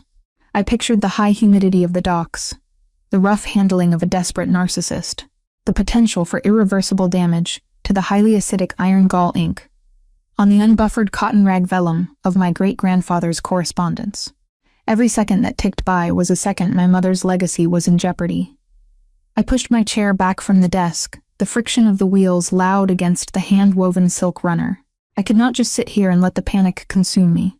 The silence in the library lacked its usual void. It felt dense, suffocating, and tasted of stale cedar and impending reckoning. I needed to move. I needed to anchor my hands to something tangible before my nervous system collapsed completely under the crushing weight of my own helplessness. I walked past the climate-controlled archive vault and wandered through an open archway that led into an adjoining alcove. It was Dante's private study, a smaller, darker space that felt intensely personal. The walls were lined with floor-to-ceiling bookshelves built from dark, unvarnished oak. The air in the room was cooler, smelling heavily of aged paper, expensive tobacco, and the faint, bitter tang of oxidized linseed oil. My gaze was immediately drawn to the far corner of the room. Leaning precariously against the wainscoting, entirely out of place amidst the immaculate curation of the estate, was a damaged historical canvas. It was a 17th-century Baroque oil painting, massive and unframed, depicting a tumultuous maritime seascape. The artwork was a masterpiece of shadow and light, capturing the violent, chaotic energy of a storm, tearing a merchant vessel apart. But the painting itself was dying. The varnish had severely yellowed over the centuries, casting a sickly, jaundiced hue over the original, vibrant pigments. Worse than the discoloration was the structural damage. Near the lower left quadrant, a jagged 6-inch tear ripped through the canvas, the delicate linen threads fraying dangerously. The paint layer surrounding the breach was suffering from severe cupping, the edges of the craquelure lifting away from the binding medium, threatening to flake off into dust with the slightest vibration. The sight of the neglected artifact triggered a profound, immediate professional instinct. I was a preservationist. My entire career was built on the meticulous, agonizing process of saving fragile things from the brutal passage of time. Looking at the torn canvas, I felt a sudden, fierce wave of empathy. The painting was fractured, vulnerable, and completely at the mercy of its environment. Exactly how I had felt standing in the private viewing corridor of the charity gala 24 hours ago. Trapped under Tyler's suffocating grip. I crossed the room, my bare feet silent against the hand-knotted wool rug. I knelt on the floor in front of the seascape, bringing my face inches away from the damaged surface. The oppressive anxiety trying to paralyze my lungs began to retreat. Unlike the terrifying, unpredictable violence of my abuser, this was a ruin I knew exactly how to fight. I scanned the heavy oak desk in the center of the study and spotted a solid brass magnifying glass resting beside a stack of encrypted shipping manifests. I picked it up, the cold metal grounding my trembling fingers, and returned to the canvas. I leaned in, holding the heavy lens over the 6-inch tear. The magnification revealed the devastating extent of the neglect. The ground layer, the primer applied by the original artist centuries ago, was completely desiccated. The pigment, likely a toxic mixture of lead white and natural ultramarine derived from crushed lapis lazuli, was crystallized and highly unstable. If the painting was moved even a fraction of an inch without proper consolidation, the historical record would be permanently lost. I needed to stabilize the flaking paint. I needed a distraction to keep my mind away from the waterfront district and the violent retribution currently being dealt in my name. I began searching the drawers of the oak desk, moving with careful, deliberate precision. I found a soft, natural bristle drafting brush, likely used for sweeping eraser dust off architectural blueprints, and a small, sterile microfiber cloth. It was entirely inadequate for a proper museum-grade restoration, but it would have to serve for a preliminary surface dry cleaning. I returned to the floor, folding my legs beneath me in the soft charcoal gray silk pajamas Teresa had left for me. I took a slow, stabilizing breath. I positioned the drafting brush just above the upper edge of the canvas, avoiding the dangerous tear, and began to sweep the accumulated decades of particulate dust away from the oxidized varnish. The motion was rhythmic, repetitive, and deeply soothing. With every delicate stroke of the bristles, a tiny fraction of the tension coiled in my spine began to release. The mechanical work shift engaged the analytical, highly competent side of my brain. I evaluated the tension of the wooden stretcher keys, noting that the canvas had slackened due to improper humidity fluctuations. I analyzed the specific pattern of the craquelure, tracing the spiderweb fractures that mapped the history of the painting's survival. I worked methodically, finding comfort in familiar motions. The soft, rhythmic swish of the natural bristles against the dry canvas, became a quiet metronome in the isolated study. My breathing finally slowed to something approaching normal. I was entirely consumed by the preservation of the fractured artifact, allowing the intricate, tactile reality of the pigment and the linen to build a temporary fortress around my fragile emotional state. I didn't know how much time had passed. The ambient light filtering through the heavy drapes began to shift, the golden hue of the afternoon fading into the steel-gray shadows of an early winter twilight. Outside the reinforced glass windows, the storm had intensified, the snow hammering against the architecture of the Rossi estate with relentless fury. But inside the study, wrapped in the quiet intimacy of my work, I had managed to carve out a singular, desperate pocket of peace. I was carefully lifting a microscopic layer of surface grime, away from the turbulent painted waves, when the atmospheric pressure in the room, suddenly, violently changed, carrying the sharp, biting scent of the freezing storm outside mixed with the dark aroma of aged whiskey and a faint, metallic trace of something that smelled terrifyingly like fresh copper. I slowly turned my head, my hand suspending the soft drafting brush an inch above the delicate canvas, as my heart executed a violent stutter step against my ribs. Dante Rossi stood in the shadows of the threshold, the ultimate authority in the city. A ruthless syndicate boss had returned. He was no longer wearing the fitted black turtleneck I had seen him in earlier. He was clad in a heavy knee-length, bespoke overcoat made of dark, impenetrable wool. The collar was turned up against the winter chill, and his broad, imposing shoulders were dusted with melting snow. The raw, lethal energy radiating from his massive frame was entirely overwhelming. He looked like a soldier returning from a war zone, his obsidian eyes churning with a cold, calculated violence that made the muscles in my lower back lock with sudden, icy tension. For a terrifying second, my residual trauma flared. The sheer physical dominance of the man standing in the doorway triggered the deeply ingrained instinct to shrink, to apologize, to make myself as small and invisible as possible. But then his gaze dropped from my wide, fearful eyes down to the soft, drafting brush trembling in my hand, and the storm within him instantly broke. The lethal executioner's aura vanished, replaced by an intense consuming wave of protective warmth. He stepped into the study, moving with that terrifying silent grace that defied his massive size. He didn't speak immediately. He took off his heavy overcoat, tossing it casually over the back of a leather reading chair, revealing a dark, tailored suit jacket beneath. He unbuttoned the jacket and slowly rolled his broad shoulders, releasing the kinetic tension of whatever brutality he had just orchestrated at the waterfront. "You have been working on that for 3 hours," Dante stated, his deep, gravelly baritone vibrating through the quiet room. It was not a question. It was an observation that revealed he had likely been receiving updates from his internal security cameras the entire time I had been hiding in his alcove. I lowered the brush, my fingers gripping the wooden handle tightly to hide their shaking. "I needed a distraction," I admitted, my voice sounding incredibly small in the grand space. The waiting was. It was becoming difficult to process. I saw the tear in the canvas. The ground layer is completely desiccated. If it isn't stabilized, the pigment will be permanently lost. Dante crossed the antique woven rug, his polished leather shoes making no sound. He stopped beside me, towering over my kneeling form. Up close, the sharp scent of the winter storm and his expensive cologne completely enveloped me, erasing the stale smell of the oxidized varnish. He crouched down, his movements fluid and controlled, until he was at eye level with me.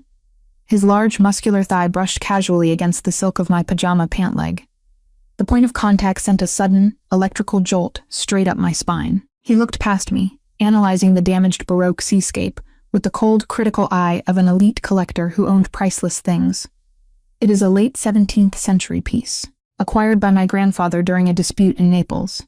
It was damaged in transit decades ago and left to rot in storage.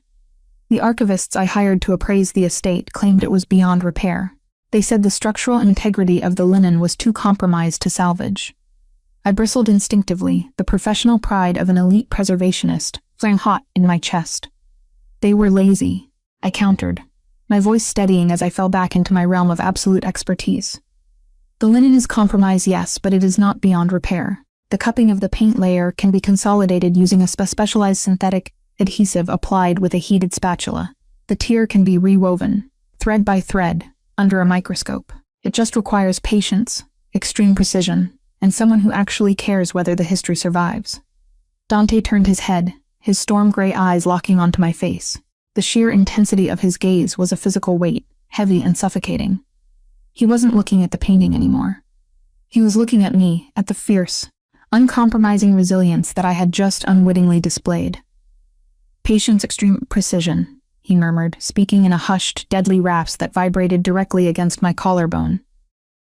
"You are a very dangerous woman, Clara Sterling. You look at broken, ruined things and you refuse to accept that they cannot be saved." My breath hitched. The subtext of his words hung heavily in the narrow space between us. He wasn't just talking about the canvas. He was talking about the bruised, exhausted woman he had pulled out of a charity gala corridor after one desperate fake kiss. Before I could formulate a response, the sturdy entryway of the study pushed open. The sound of soft, measured footsteps approached the archway of the study. "I have the items you requested, Signori," Teresa Bianchi's warm, maternal voice announced as she stepped into the room. I looked up, breaking the magnetic hold of Dante's gaze. The housekeeper was carrying a sleek, bespoke wooden box crafted from polished mahogany, adorned with brass latches. She moved with quiet efficiency, setting the heavy case down gently onto the floor, just a few feet away from where Dante and I were kneeling. She offered me a soft, understanding smile, completely unfazed by the intense proximity between her lethal employer and the civilian sitting in his study. Without another word, Teresa turned and exited the room, leaving us alone once more. Dante reached out and pulled the mahogany box toward us. He flicked the brass latches open with a solid, satisfying click and lifted the lid. I stared at the contents, completely speechless. The box was lined with dark, crushed velvet. Nestled perfectly within the custom-carved indentations was an array of the most exquisite, high-end art restoration tools I had ever seen outside of a premier museum conservation lab. There were pure sable hairbrushes of varying microscopic thicknesses, specifically designed for in-painting delicate details. A row of specialized medical-grade scalpels with interchangeable carbon steel blades rested beside a set of polished bone folders. There were small, hermetically sealed glass vials of conservation-grade solvents, natural resins, and a precise temperature-controlled heated spatula used for flattening cupped paint. In the lower compartment sat a pristine roll of translucent Japanese kozo paper, essential for bridging tears in fragile canvases. The realization of what he had done crashed over me like a physical blow. Tyler Finch had spent 2 agonizing years mocking my career. He had constantly belittled my passion, calling my work useless, archaic, and a pathetic excuse for a real profession. He had used my dedication to historical preservation as a weapon, to make me feel small and financially dependent, leveraging my mother's medical debts to keep me caged. But the ruthless crime lord, a man who dealt in blood and extortion, had looked at me kneeling on his floor, desperately trying to save a ruined painting with a cheap drafting brush, and he had mobilized his vast, terrifying resources not to mock me, but to equip me. He had noticed my professional competence, recognized my need for control, and quietly provided me with the exact instruments required to exercise my power. I felt the sudden hot prickle of tears building behind my eyes. I stared at the bespoke wooden box, the exquisite tools blurring into a soft, metallic shine. Teresa sourced them from a private conservation supplier across the city, Dante explained quietly, misinterpreting my stunned silence. His voice was completely devoid of the commanding arrogance he used with his capos. "I am not familiar with the exact specifications of your work, but she assured me these were the highest quality available. If you require different chemical solvents, or a specialized microscope for the thread reweaving, I will have them flown in by tomorrow morning." "No," I whispered, my voice thick with an emotion I couldn't entirely name. I carefully reached out, my trembling fingers hovering over the pure sable hairbrushes. These are absolutely perfect. I don't understand." "Why would you do this? You are currently fighting a war on the waterfront because of me. You are dealing with a hostile liquidation, a rogue ex-boyfriend, and a security lockdown. Why would you take the time to order me paintbrushes?" Dante did not answer immediately. He watched my hand hovering over the velvet-lined box, his eyes tracking the slight tremor in my fingers and the angry purple bruises still circling my left wrist. The marks were beginning to shift to a sickly, pale yellow, the physiological evidence of Tyler's violence slowly fading under the blanket of absolute protection I now lived in. Slowly, deliberately, Dante reached out and covered my hovering hand with his own. The heat of his calloused palm, enveloping my chilled fingers, sent a profound jolt of electricity straight to my core. It was the exact same grip he had used in the corridor of the Historical Society when he first pulled me against his chest, an immovable, commanding hold that projected absolute security. But here, in the quiet intimacy of the dimly lit study, the touch possessed a devastating gentleness. He didn't pull my hand toward the tools. He simply held it suspended in the air, his thumb stroking a slow, hypnotic rhythm over my knuckles. Because the night Tyler cornered you at the gala was the night you accidentally threw yourself at the paramount boss of the underworld. Dante murmured, adapting the brutal reality of my arrival into a solemn vow. And I realized in that exact second that you were entirely exhausted from fighting the world alone. I do not just want to build walls to keep your enemies out, Clara. I want to give you the weapons you need to rebuild yourself inside them. The profound depth of his words shattered the last remnants of my defensive armor. I had spent so long building walls of my own, trying to project a facade of untouchable professionalism to hide the fact that I was completely drowning. But Dante saw straight through the concealment. He saw the brilliant, highly competent archivist, and he saw the terrified, traumatized woman, and he demanded the absolute right to protect both of them. I stared into his storm-gray eyes, completely captivated by the dark, consuming devotion burning within them. The extreme contrast between his brutal reputation and the meticulous, thoughtful care he was currently displaying was completely intoxicating. The tension in the room thickened, transforming from protective warmth into a heavy, slow-burning physical gravity. My heart hammered a frantic staccato against my ribs, but it wasn't born of terror anymore.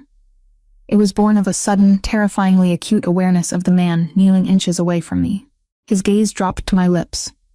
The unspoken tension, the raw, suppressed physical attraction that had been simmering beneath the surface since our desperate, violent kiss 24 hours ago, suddenly flared to life. The air between us became incredibly thin, crackling with an electrical charge that made my skin flush hot under the charcoal silk pajamas. I didn't pull away. I found myself leaning in, just a fraction of an inch, entirely captivated by the gravitational pull of the sovereign. Dante's jaw tightened. The muscle near his ear ticked violently. I could see the brutal, internal calculation happening behind his dark eyes. The predatory instinct, commanding him to close the distance and take exactly what he wanted, warring against the rigid, ironclad control he maintained to ensure I felt entirely safe in his presence. He chose my safety. With monumental effort that cost him, Dante slowly exhaled, his hot breath washing over my cheek. He gently lowered my hand, guiding my fingers to rest against the smooth wooden handle of a specialized carbon steel scalpel in the bespoke box. He pulled his hand back, severing the intense physical contact, and stood up in one fluid, commanding motion. The sudden loss of his body heat left me shivering, a stark reminder of the massive physical barrier he provided between me and the rest of the world. The waterfront is fully locked down, Dante stated, his tone shifting back to the stoic, authoritative cadence of the syndicate boss. He looked down at me, his expression perfectly composed once again. Marcus has secured the perimeter of the warehouse. Your ex-boyfriend will not escape the docks. Focus on the painting, Clara. Consolidate the damage. I will return when the liability has been permanently neutralized. I gripped the handle of the scalpel, the cool carbon steel anchoring me to the reality of the room. I looked up at the towering, lethal sovereign who had just handed me back my professional dignity. Be careful, I whispered, the words slipping out before my rational mind could filter them. It was a ridiculous thing to say to a man who commanded an army of enforcers. But the sudden, fierce spike of protectiveness in my own chest was undeniable. A slow, devastatingly arrogant smile touched the corner of Dante's mouth. It was a smile that promised absolute destruction to anyone who dared to stand in his way. They are the ones who need to be careful, Tesoro, he replied softly. They touched what is mine. He turned and walked out of the private study, his silent footsteps disappearing into the grand hallway. The distant timber doors clicked shut, leaving me entirely alone with the damaged masterpiece and a bespoke box of rare high-end tools. I sat in the quiet glow of the amber light, the silence of the estate settling back onto my shoulders. But it was no longer a suffocating blanket. The gilded cage had fundamentally shifted. As I picked up a pure sable brush and leaned toward the fractured 17th century canvas, I realized with a terrifying, beautiful certainty that I was no longer a prisoner hiding from the world. I was the sovereign's archivist, and this fortress was finally starting to feel like a sanctuary. The intricate process of stabilizing a 17th-century masterpiece required absolute, unwavering focus. I adjusted the dial on the precise, temperature-controlled heated spatula, waiting for the digital readout to hit exactly 65 degrees Celsius. The specialized synthetic adhesive demanded strict thermal precision to penetrate the desiccated ground layer without scorching the fragile ancient linen of the Baroque seascape. I worked with the pure sable hairbrush, applying the consolidant drop by microscopic drop into the severe cupping of the fractured canvas. It was a painstaking, agonizingly slow procedure. Every millimeter of flattened paint felt like a hard-won victory against the chaotic forces of decay. For 2 hours, I had allowed the rhythmic, meticulous labor to serve as a mental fortress, locking out the terrifying reality of the war being fought on the Boston waterfront in my name. The smell of the synthetic resin mixed with the faint scent of lemon oil from the mahogany desk, grounding my racing thoughts. The heavy oak walls of the private study absorbed the ambient noise of the estate, leaving me alone with my steady breathing and the precise, mechanical clicks of the temperature gauge. Then, the outside world breached the walls.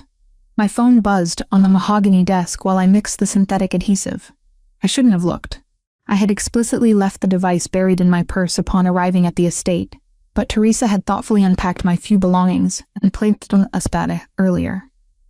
The screen lit up, vibrating aggressively against the dark wood. It was an encrypted email notification, a direct message bypassing the standard blocks I had placed on Tyler's numbers. I set the heated spatula down on its heat-resistant stand, careful not to let the scorching tip touch the antique mahogany. The ambient warmth in the study suddenly felt terribly thin. I reached for the phone, my fingers sliding over the cold glass screen, with a heavy sense of dread settling in the pit of my stomach. The message was sent from a burner address, but the frantic, chaotic syntax belonged entirely to my ex-boyfriend. There was an attached photograph, a grainy, zoomed-in shot taken from across a shadowy street, clearly depicting Dante's armored SUV parked outside the charity gala from the night before. Beneath the image, the text read like the desperate, hyperventilating manifesto of a cornered animal. You think you can play me, Clara? You think I don't know that Kiss was a desperate lie to save your pathetic career? The docs were a trap, but I got out. I always get out. I know who you're hiding with. Meet me at the South End alley behind your old apartment in 1 hour alone, or I send this photo and the truth to the Boston Globe and your Archival Institute's board of directors. I will tell them you're selling yourself to a mafia boss to clear your mother's debts. Your precious archival career will be ash by morning. 1 hour. Come alone. I stared at the glaring white screen. Clara Sterling had perfected the art of being invisible. For 2 long years, a message exactly like this would have sent me into a paralyzing spiral of acute terror. I would have felt the walls closing in, my lungs constricting as I frantically tried to calculate how to appease his narcissistic rage and salvage my fragile professional reputation. Tyler was weaponizing the media, threatening to twist my survival into a scandalous, career-ending smear campaign. He knew how much I valued my work, how deeply I had fought to secure my position translating historical ledgers and restoring artifacts. But as I read the sloppy, breathless threat, an entirely unfamiliar sensation bloomed in my chest. I wasn't shaking. My heart wasn't hammering a frantic staccato against my ribs. Instead, I felt a cold, analytical disgust. The man who had once loomed over my life like an inescapable titan now just sounded pathetic. He didn't have the Sterling family heirlooms to bargain with anymore. He was reduced to begging in a dark alley, desperately clinging to a fabricated media threat because his financial leverage had been annihilated. He was grasping at smoke. The thick wooden doors of the study pushed open. Dante strode into the room, bringing the sharp, biting scent of the freezing winter storm with him. His bespoke suit jacket was unbuttoned, his tie loosened, and the raw, kinetic energy radiating from his massive frame suggested a violence that had been tightly leashed but completely unsatisfied. Snowflakes melted against the dark charcoal wool of his coat, a stark contrast to the immaculate warmth of the study. "The fence is secured," the sovereign stated, his deep baritone clipping through the quiet space. "We recovered the letters and the watch. The artifacts are completely safe." But Finch was tipped off by a harbor patrol siren. He slipped through the loading docks before the perimeter fully closed. "Marcus is tearing the district apart, but the coward has gone underground. I didn't speak. I simply stood up from the antique rug, walked over to the towering syndicate boss, and handed him my phone. Dante took the device, his tempestuous stare dropping to the illuminated screen. I watched the brutal, terrifying calculation happen behind his gaze as he read the blackmail message. The ambient temperature in the study plummeted. The muscle near his jaw ticked violently, a tiny tremor that preceded an absolute earthquake. His large, callous thumb swiped over the glass, the only movement in a body that had gone completely, dangerously still. "He thinks he can use the press to force you out of the fortress," Dante murmured, his tone sinking to a lethal, gravelly whisper that vibrated with uncompromising malice. He didn't look at me. His eyes were fixed on the pathetic threat. He wants to frame this as a fake arrangement, a desperate transaction. He believes the threat of public scandal will make you surrender. If he goes to the board of directors, the Archival Institute will terminate my funding, I said softly, presenting the logistical reality without the crushing panic I would have felt yesterday. I analyzed the stakes with the same precision I applied to the ancient ledgers. They despise controversy. A media spectacle involving the Rossi Syndicate would destroy my credibility as an archivist. They would lock me out of the archives indefinitely. Dante slowly lifted his gaze from the phone. The churning violence in his obsidian eyes was momentarily eclipsed by a profound, terrifying certainty. He reached out, his large, calloused fingers gently catching my chin, tilting my face up to meet the full weight of his authority. The contrast between his lethal reputation and the careful, reverent way he touched my skin sent a sudden electrical jolt straight down my spine. "Then we destroy the leverage," he commanded, the words carrying the absolute finality of a gavel striking wood. "Tyler Finch is relying on the assumption that you are ashamed of this arrangement. He believes you want to hide. But in my world, Clara, we do not cower from the flashbulbs. We do not negotiate with cowards in dark alleys." "What are you saying?" I whispered, my breath hitching as his thumb stroked the line of my jaw, smoothing over the fading remnants of a bruise Tyler had left weeks ago. "I am saying that if he wants to use the media, we will give him the media," Dante replied, a cold, devastating smile touching the corner of his mouth. "There is a high-profile philanthropic gala downtown tonight. The press corps will be heavily embedded. We are going to walk through the front doors, and we are going to permanently rewrite his narrative. Permanently." The transition from the quiet, domestic sanctuary of the penthouse to the blinding chaos of the downtown gala was a staggering sensory collision. Teresa had worked with terrifying efficiency, producing a stunning, structural gown from the estate's private collection in a matter of hours. I scrubbed the lingering scent of synthetic resin and lemon oil from my calloused fingertips, my skin still tingling with the residue of my labor as the cool, heavy silk of the gown slid over my shoulders. The custom midnight blue design featured a high, elegant neckline that projected impenetrable grace, while the back dipped low in a calculated display of defiant vulnerability. It served as physical armor. I sat in the pressurized cabin of the armored SUV, the heavy engine purring as we navigated the icy Boston streets. The stillness in the penthouse carried a profound gravity. It resonated deeply, tasting of expensive leather, rich cologne, and impending ruin. Not for me, but for the man who thought he could still control my life. Dante sat beside me, a monolith of dark, uncompromising power in a flawless black tuxedo. The bespoke tailoring emphasized the brutal width of his shoulders, and the dangerous, predatory stillness of his posture.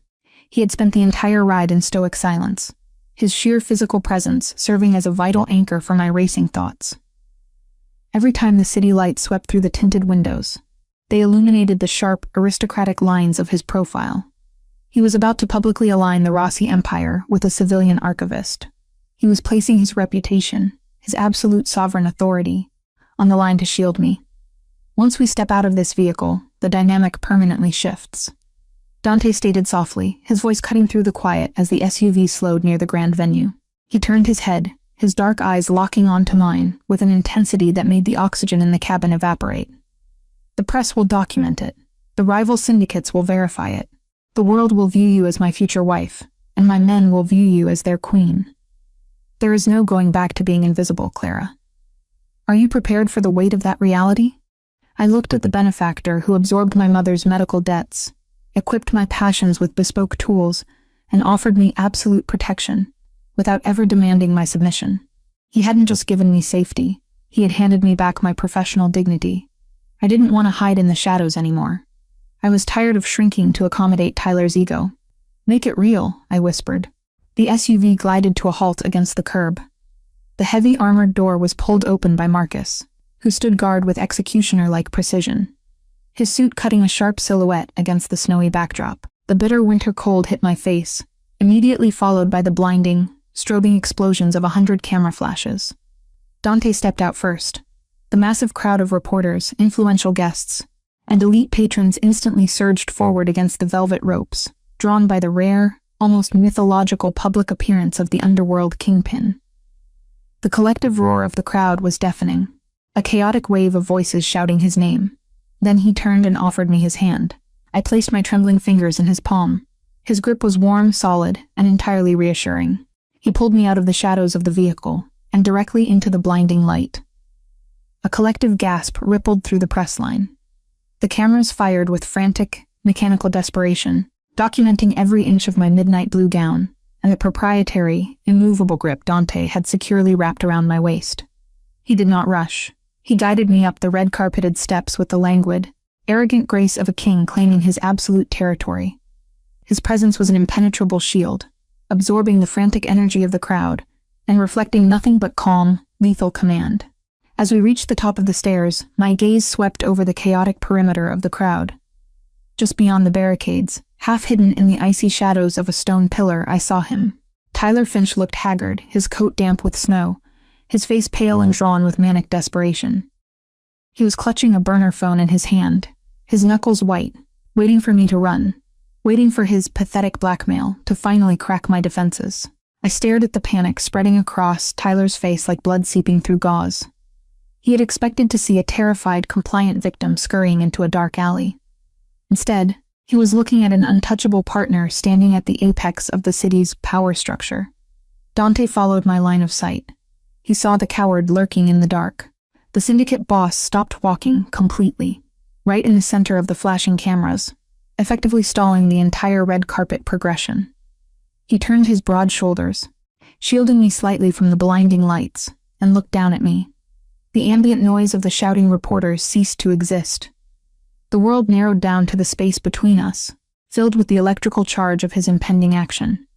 "They want a story, Tesoro," Dante murmured, his words falling into a low, lethal whisper that belonged entirely to me. "Let us give them the truth." He didn't just kiss me to create a spectacle. He kissed me to execute a threat. His large hand slid into the hair at the nape of my neck, tilting my face up as his mouth crashed down on mine. The impact was a show-stopping display of absolute, unapologetic possession. There was no hesitation, no frantic desperation like our first collision in the corridor weeks ago. This was a slow, devastating claim. The taste of him, aged whiskey, mint, and raw power, flooded my senses, short-circuiting my nervous system and sending a jolt of pure electrical fire straight down my spine. He wrapped his other arm securely around my lower back, pulling me flush against the solid wall of his chest in front of the entire city. My hands instinctively curled into the lapels of his tuxedo, grounding myself in the storm of his embrace. The press corps erupted into an absolute frenzy of shouted questions, but I couldn't hear them. I was completely consumed by the staggering, overwhelming safety of his embrace. He broke the kiss slowly, his lips lingering against mine for a fraction of a second, ensuring that every camera lens captured the undeniable, burning devotion in his eyes. He wasn't faking it. The realization crashed over me with the force of a tidal wave. He had made the lie too real. Dante turned his head slightly, his gaze piercing through the chaotic crowd to lock directly onto the shadow hiding behind the pillar. He raised his voice just enough to carry over the din of the reporters, his tone ringing with lethal authority that demanded absolute silence. "You may print that the rumors circulating tonight are entirely inadequate. Miss Sterling is not a temporary companion. We are formally engaged, and she is under the absolute, permanent protection of the Rossi family." The declaration struck the freezing air like a physical blow. I looked past Dante's broad shoulder and watched Tyler shatter completely. The realization that his blackmail leverage was utterly worthless, that the fragile lie he planned to expose had just been weaponized into an impenetrable fortress of public truth, crushed him. He had no power, he had no secrets left to sell. He was just a pathetic, hunted man standing in the snow, staring at the architect of his total ruin. Tyler turned and stumbled backward into the dark alley, his spirit broken, and his fate sealed by the syndicate enforcers already moving silently through the perimeter to collect him. Marcus Kane had materialized near the edge of the barricade, a silent ghost tracking the prey. Dante pulled me tighter against his side, his hand resting a heavy, warm promise on my waist as we walked through the grand glass doors of the gala. The bitter cold of the Boston night gave way to the golden warmth of the ballroom. The lie was dead. The reality was absolute. The reinforced wooden doors of the penthouse closed behind us, with a solid, definitive click, severing the chaotic energy of the downtown gala from the pristine quiet of the estate. The armored SUV ride back to the North Shore had been an exercise in suffocating tension. I had spent the entire 30-minute journey staring out the tinted, bulletproof glass, my chest rising and falling in rapid, jagged breaths, while the man beside me sat in stoic, immovable silence. Now, standing in the grand foyer under the soft amber glow of the vaulted ceiling, the adrenaline that had fueled my defiant stand on the red carpet abruptly metastasized into something entirely different. Pure, unfiltered anger. I kicked off the expensive designer heels, the sharp clatter of the footwear against the mahogany floorboards, echoing like a gunshot in the cavernous space. The custom midnight blue gown rustled heavily around my ankles as I turned to face the architect of my new reality. Dante was already shrugging off his bespoke tuxedo jacket. He moved with the languid, predatory grace of a king returning to his fortress, completely unfazed by the monumental geopolitical earthquake he had just triggered in the Boston underworld. He tossed the dark wool over the back of an antique chair and began loosening his silk tie, his piercing silver gaze tracking my erratic movements with cold, analytical precision. "You crossed a line," I stated, my voice shaking with a volatile mixture of exhaustion and fury. I wrapped my arms tightly around my waist, my fingernails biting into the heavy silk of the gown. "You told me we were going to neutralize a threat. You said we were going to give the media a story that would render his blackmail useless. You did not tell me you were going to stand in front of 50 flashing cameras and declare a formal permanent engagement to the head of the Rossi syndicate."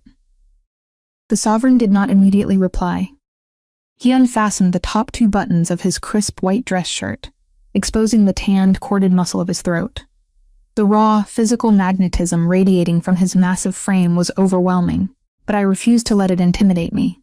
I was a highly competent archivist. I dealt in facts, in permanent records, and the mob boss who just permanently inscribed my name into the most dangerous ledger in the city.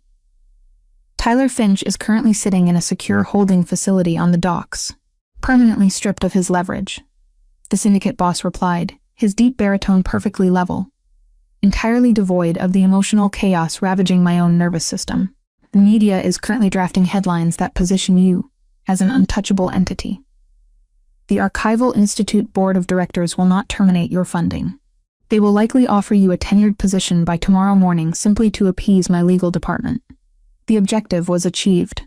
At what cost? I demanded, taking a step forward, the professional deference I usually maintained shattering completely. "I am a historian, Dante. I understand the weight of permanent declarations.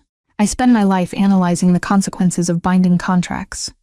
You didn't just shield me from a cowardly abuser tonight. You chained me to a criminal empire.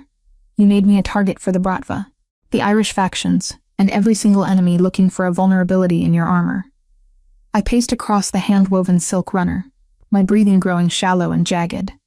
The realization of what had actually happened on that red carpet was crashing over me in massive, suffocating waves. I had wanted to escape a gilded cage built on debt and psychological abuse, but as I looked around the magnificent, heavily guarded estate, I felt a terrifying parallel. The antique tapestries hanging on the mahogany walls, the biometric locks on the elevator bank, the perimeter guards armed with tactical weaponry. It was all designed to keep threats out, but it was also highly effective at keeping the prize inside. I spent 2 years fighting for my independence. I choked out, stopping near the entrance of the private study. My hands trembled as I gestured to the opulent surroundings. I hid my bruises under heavy concealer. I starved myself to pay off my mother's medical debts, calculating the price of groceries down to the exact cent. I perfected the art of being invisible just to survive. And you took my invisibility away in 3 sentences. I glared at him, refusing to let the tears stinging my eyes fall. You claimed me like a piece of property in front of the entire world.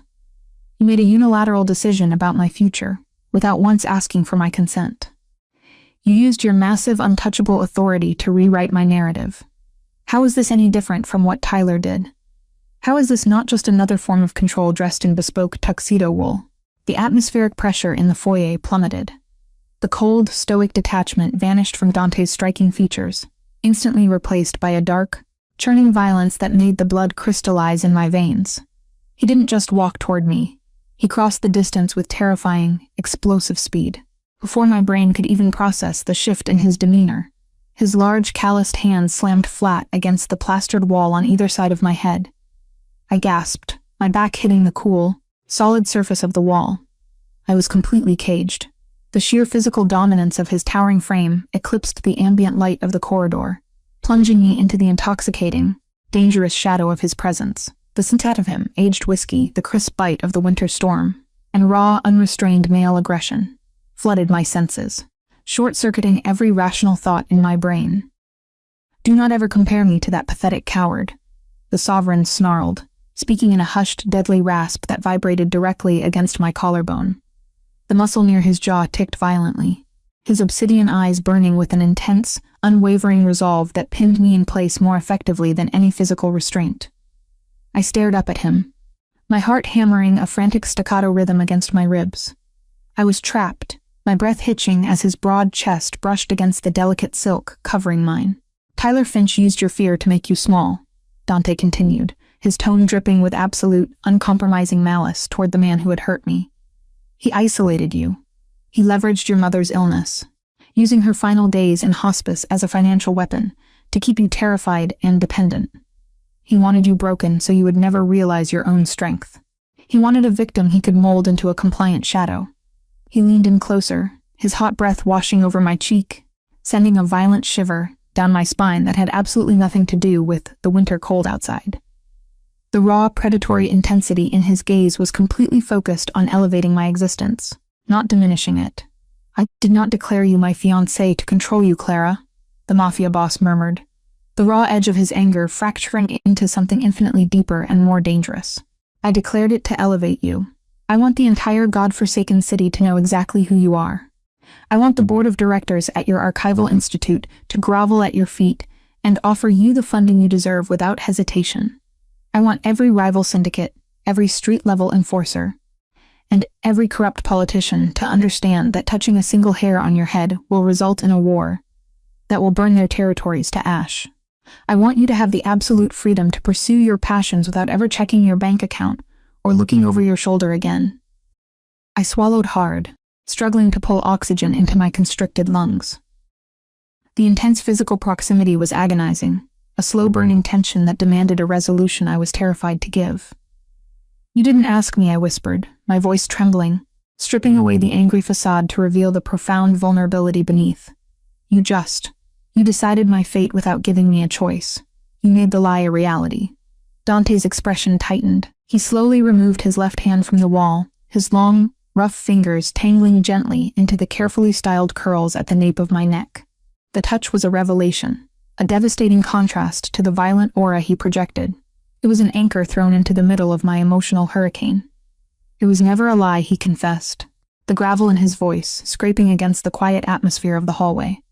The words hung in the air, heavy and absolute. I stared into his storm-gray eyes, watching the ruthless executioner fade away, leaving only a man who was terrifyingly, entirely devoted. The irony of my situation was not lost on me. I had run from a socially acceptable, outwardly respectable businessman who had secretly abused and terrorized me, only to find my salvation in the arms of a documented criminal sovereign.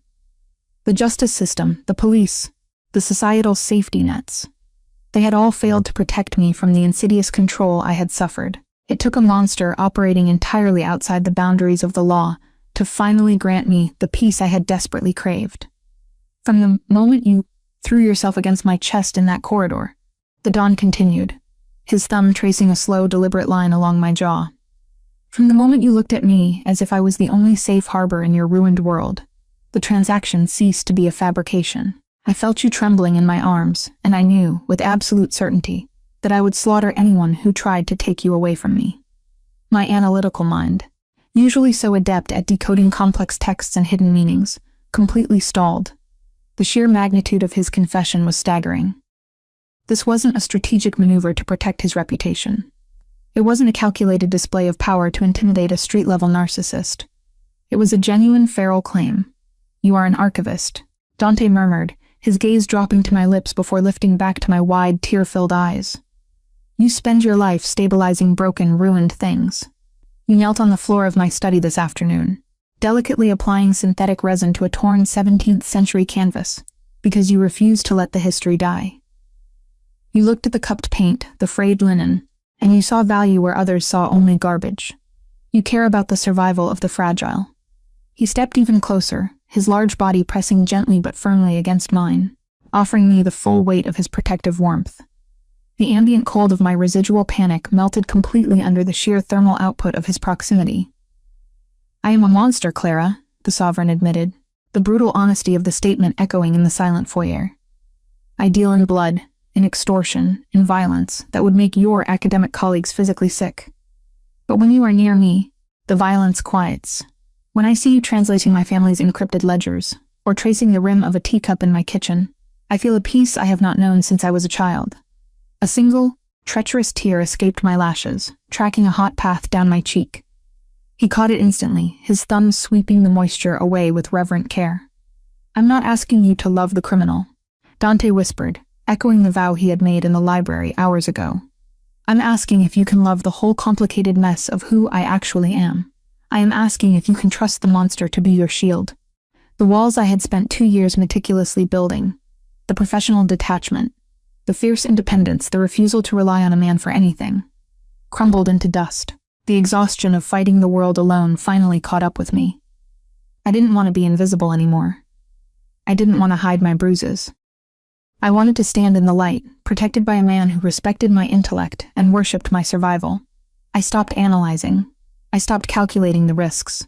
I reached up, my small hands sliding over the crisp cotton of his shirt to grip his broad shoulders. I pulled myself up on my tiptoes, completely closing the narrow gap between us, and pressed my mouth against his. It was not a desperate collision born of panic. It was a deliberate, profound surrender. Dante let out a harsh, ragged groan, the sound vibrating deep within his chest. His remaining hand dropped from the wall, both of his massive arms wrapping around my waist to crush me against him. He took control of the kiss with a slow, devastating authority, his tongue sweeping past my lips to claim the heat of my mouth. The taste of him flooded my senses, intoxicating and absolute. The kiss deepened, shifting from a tender confession into a raw, desperate display of mutual need. I tangled my fingers in his dark hair, the silky strands a stark contrast to the hard, unyielding tension in his jaw. I anchored myself to the only solid thing in my rapidly shifting universe. His hands mapped the curve of my spine through the open back of the midnight blue gown, his calloused fingertips leaving trails of localized fire across my bare skin. Every point of contact was a vow. Every shift of his head, every slide of his tongue against mine, was a promise of permanent sanctuary. He walked me backward, his mouth never leaving mine, moving with a coordinated grace that belied his massive size. My discarded heels lay forgotten in the foyer, my bare feet sliding silently across the smooth mahogany planks until my shoulders hit the edge of the open doorway leading into the private study. The heavy oak frame bit slightly into my skin, but I didn't care.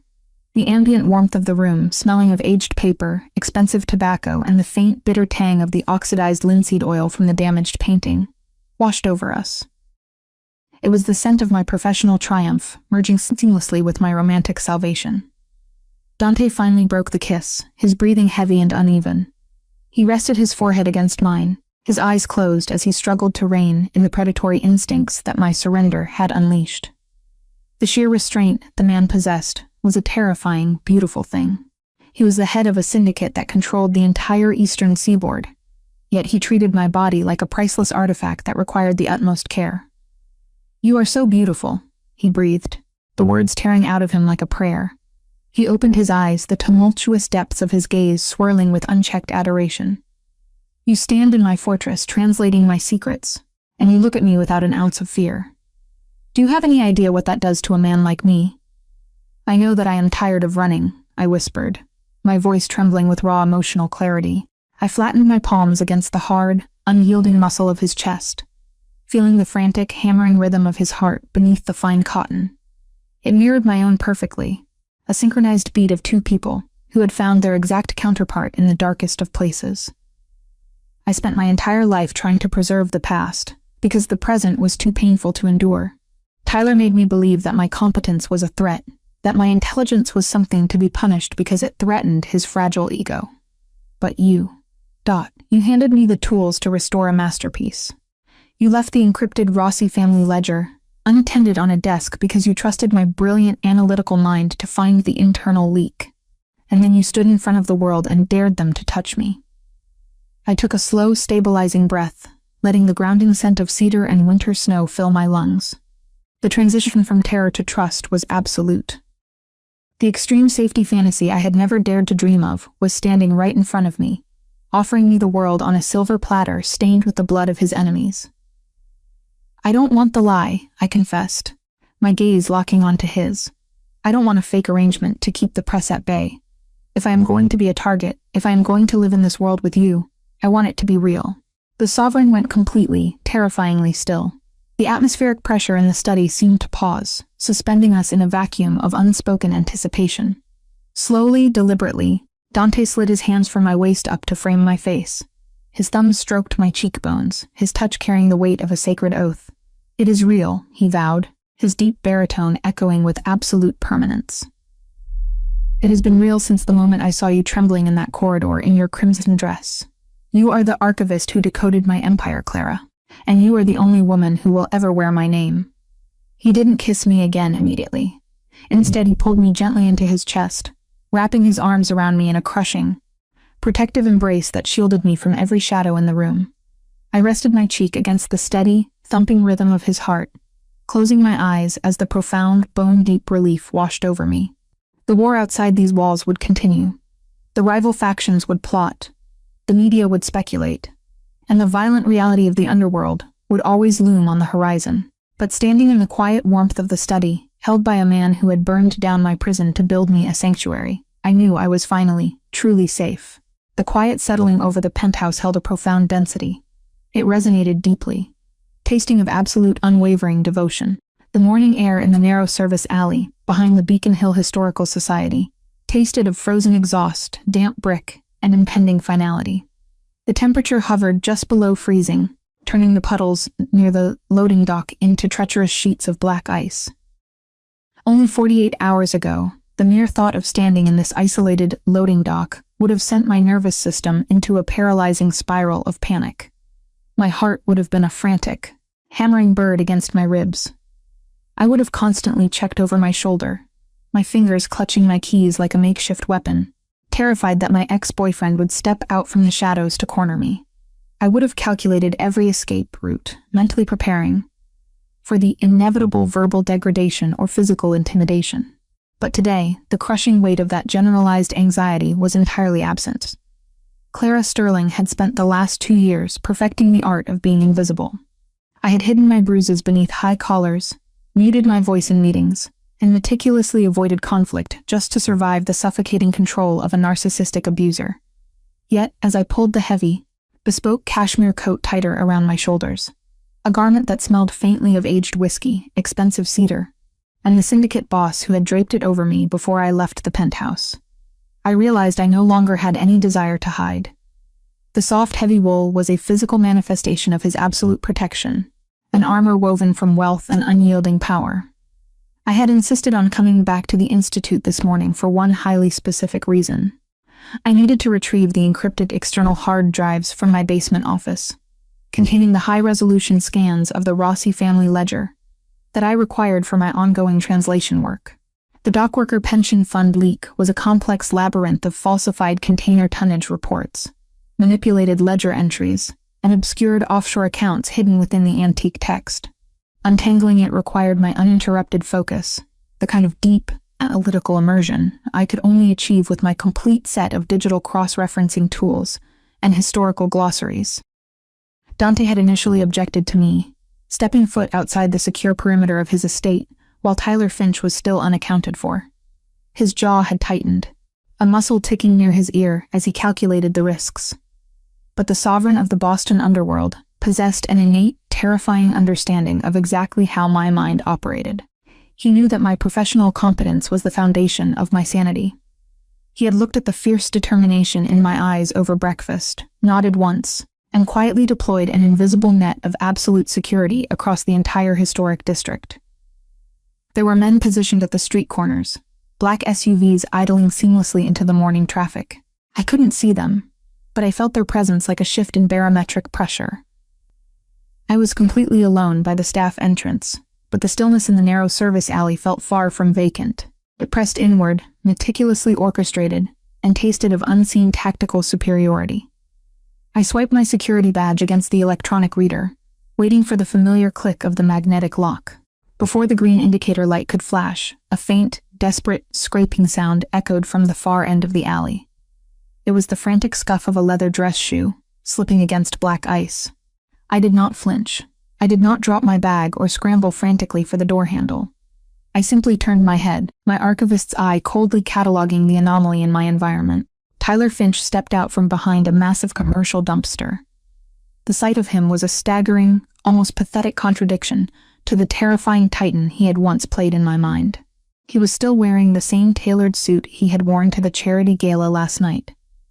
But the expensive fabric was now severely wrinkled, stained with dirty snow and what looked like motor oil. His usually immaculate hair, which he used to spend 20 minutes styling to perfection, was a chaotic, greasy mess.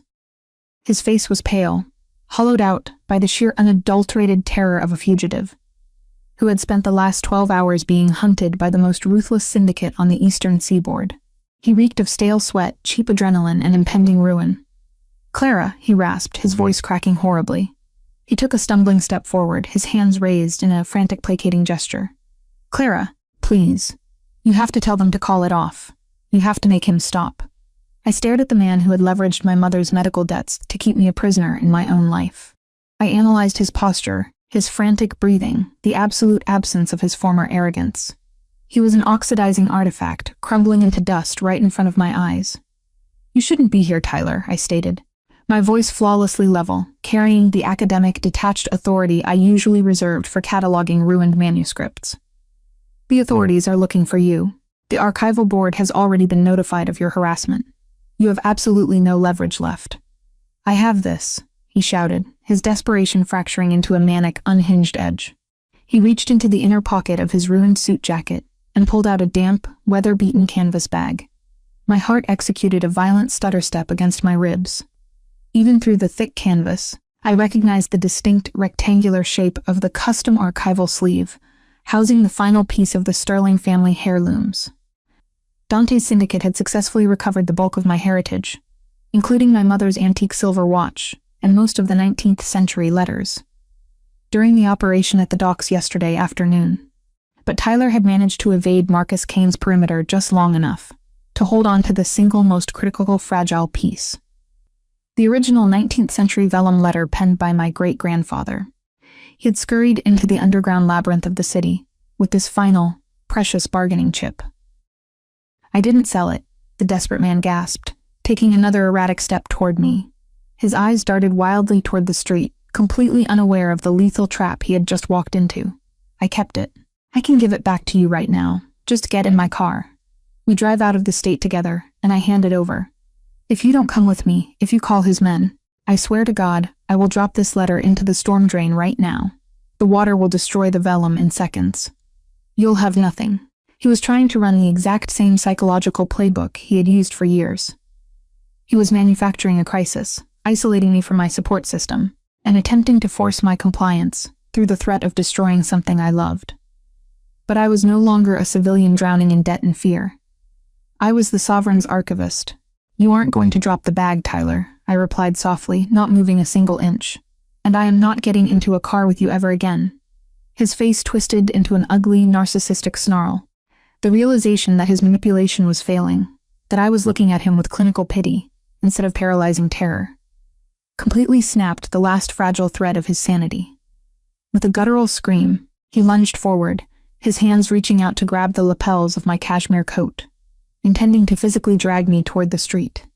He never even made it within 5 feet of me. The atmospheric shift was violent and immediate. A towering shadow detached itself, from the blind spot behind the brick retaining wall. Marcus Kane materialized with the terrifying, kinetic efficiency of a military drone strike. The capo did not shout a warning. He did not draw a weapon. There was zero wasted movement, just pure, calculated devastation.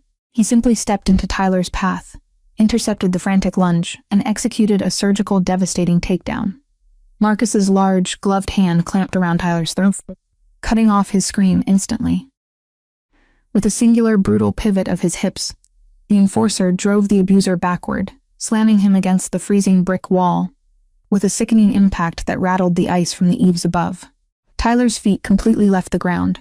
He hung suspended by his neck, his hands clawing uselessly at the capo's immovable, tree-trunk forearm as he choked on the frigid morning air. His tailored dress shoes kicked frantically at the empty space, a stark contrast to Marcus's statuesque, grounded posture. The canvas bag slipped from Tyler's trembling fingers.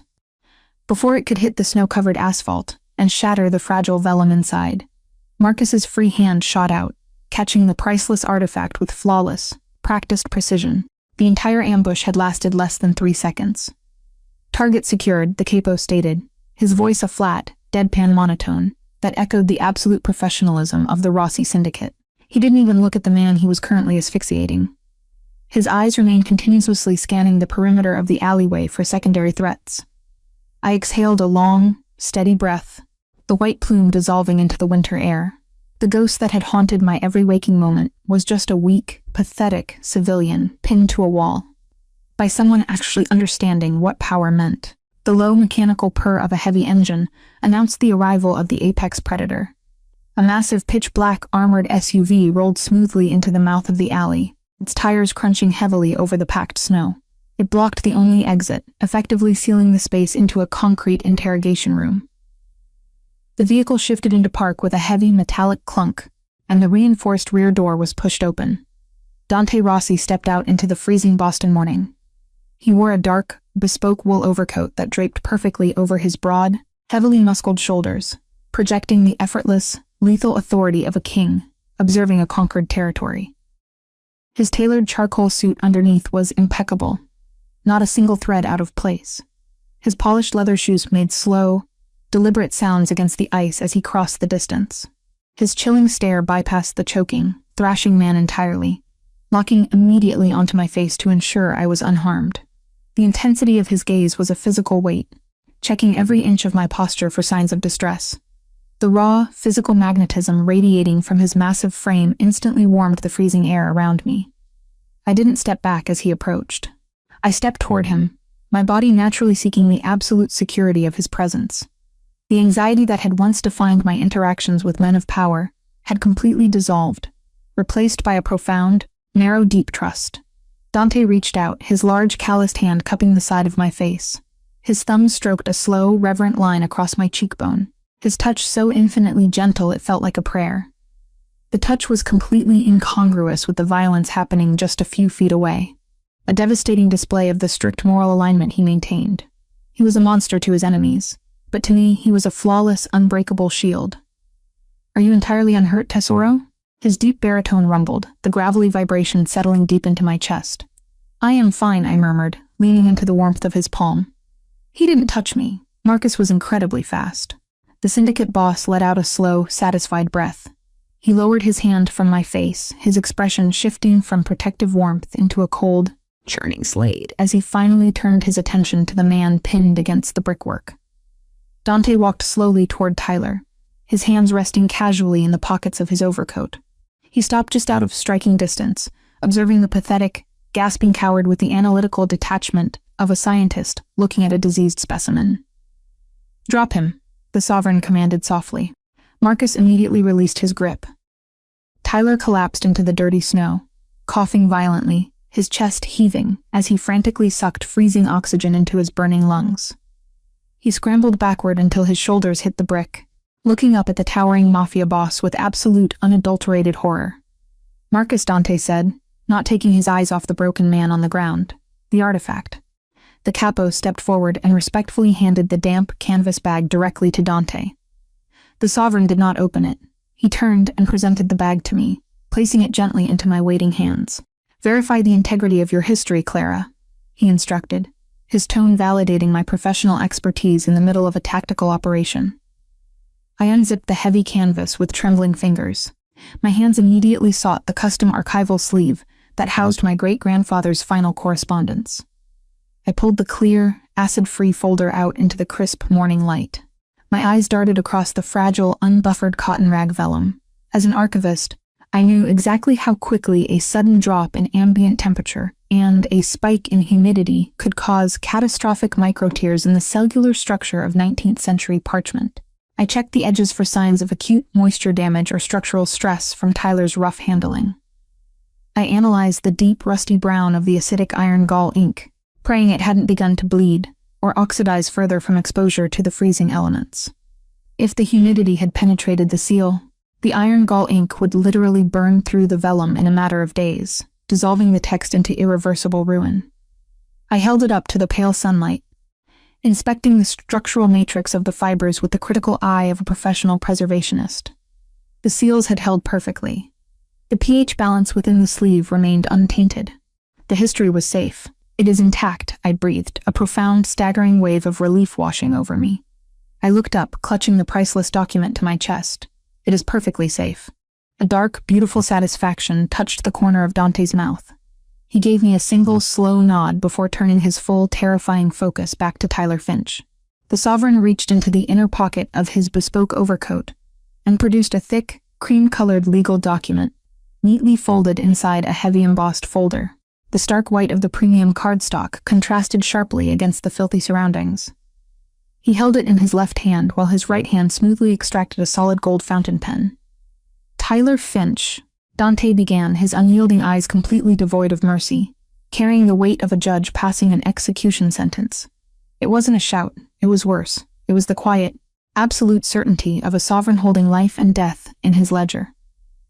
"You have spent the last 48 hours attempting to leverage, threaten, and extort a woman who now carries my absolute protection. You have trespassed on properties, monitored by my syndicate, and you have attempted to liquidate stolen artifacts in a market that I control. By all standard operational protocols of my organization, you should already be at the bottom of the Boston Harbor, wading down the very docks you tried to hide in." Tyler whimpered, a pathetic, high-pitched sound that echoed off the frozen bricks. He curled his knees to his chest, trying to make himself as physically small as possible. However, the Don continued, his storm-gray eyes completely devoid of mercy. "Clara is a preservationist. She believes that certain things should be documented, formalized, and permanently archived. So, my legal department has drafted this binding agreement." Dante tossed the heavy folder into the snow directly between Tyler's legs. He dropped the gold fountain pen beside it. It landed with a soft, heavy thud. "That is a complete relinquishment of your remaining physical assets in this city," the mafia boss explained coldly. "It includes a blanket, non-disclosure agreement regarding Miss Sterling, a permanent transfer of your remaining liquid capital to a charity of her choosing, and an ironclad exile order. You will sign every page. Once the ink is dry, Marcus will escort you directly to a private airfield. You will board a charter flight out of the country. You will never set foot in the state of Massachusetts again. You will never speak her name again. You will cease to exist in her world. If I even suspect you have broken this agreement, there will be no second conversation." Tyler stared at the cream-colored paper, his hands shaking so violently he could barely comprehend the words. "And if I don't sign?" He choked out, grasping at a delusion of choice. Dante leaned down, closing the distance until his face was mere inches from the shivering coward. The ambient temperature in the alley seemed to drop another 10 degrees. "If you do not sign," the sovereign whispered, the promise of utter destruction dripping from every syllable, "Marcus will break every bone in your hands, starting with your right index finger, and I will personally ensure you live just long enough to watch me burn your entire family's legacy to ash. Pick up the pen." The command was absolute. It left no room for negotiation, no space for the manipulative emotional warfare Tyler had thrived on for years. Faced with the raw, uncompromising reality of the criminal underworld, the narcissist completely shattered. Tyler snatched the gold fountain pen from the snow, his hands shaking so violently the ink nearly splattered across the crisp parchment. With frantic, uncoordinated movements, he flipped open the heavy folder. He didn't even read the clauses. He didn't try to negotiate. He simply pressed the nib against the thick cardstock and scrawled his signature across the bottom of every page, his tears mixing with the black ink and freezing in the cold air. He was signing away his life, his wealth, and his freedom, utterly broken by a man who had orchestrated his total destruction without throwing a single punch or raising his voice. "I signed it," Tyler sobbed, pushing the folder away from him as if it were radioactive. "It's done. Just let me go." Dante stood up slowly, retrieving the signed contract from the ground. He inspected the signatures with cold precision, ensuring the legal destruction of the man was permanent. He closed the folder and handed it to Marcus. "Get him out of my city," Dante ordered, turning his back on the pathetic creature in the snow. On his feet, Marcus snapped, grabbing Tyler by the collar of his ruined suit and hauling him upward with brutal efficiency. The capo dragged the weeping, defeated abuser toward a secondary black SUV that had quietly pulled up behind the primary vehicle. The heavy doors slammed shut, entombing Tyler Finch in his permanent exile. The vehicle immediately reversed out of the alley and disappeared into the Boston traffic. He was gone. The silence echoes rushed back into the narrow service alley, but it was no longer threatening. It was the quiet of a battlefield after a decisive, flawless victory.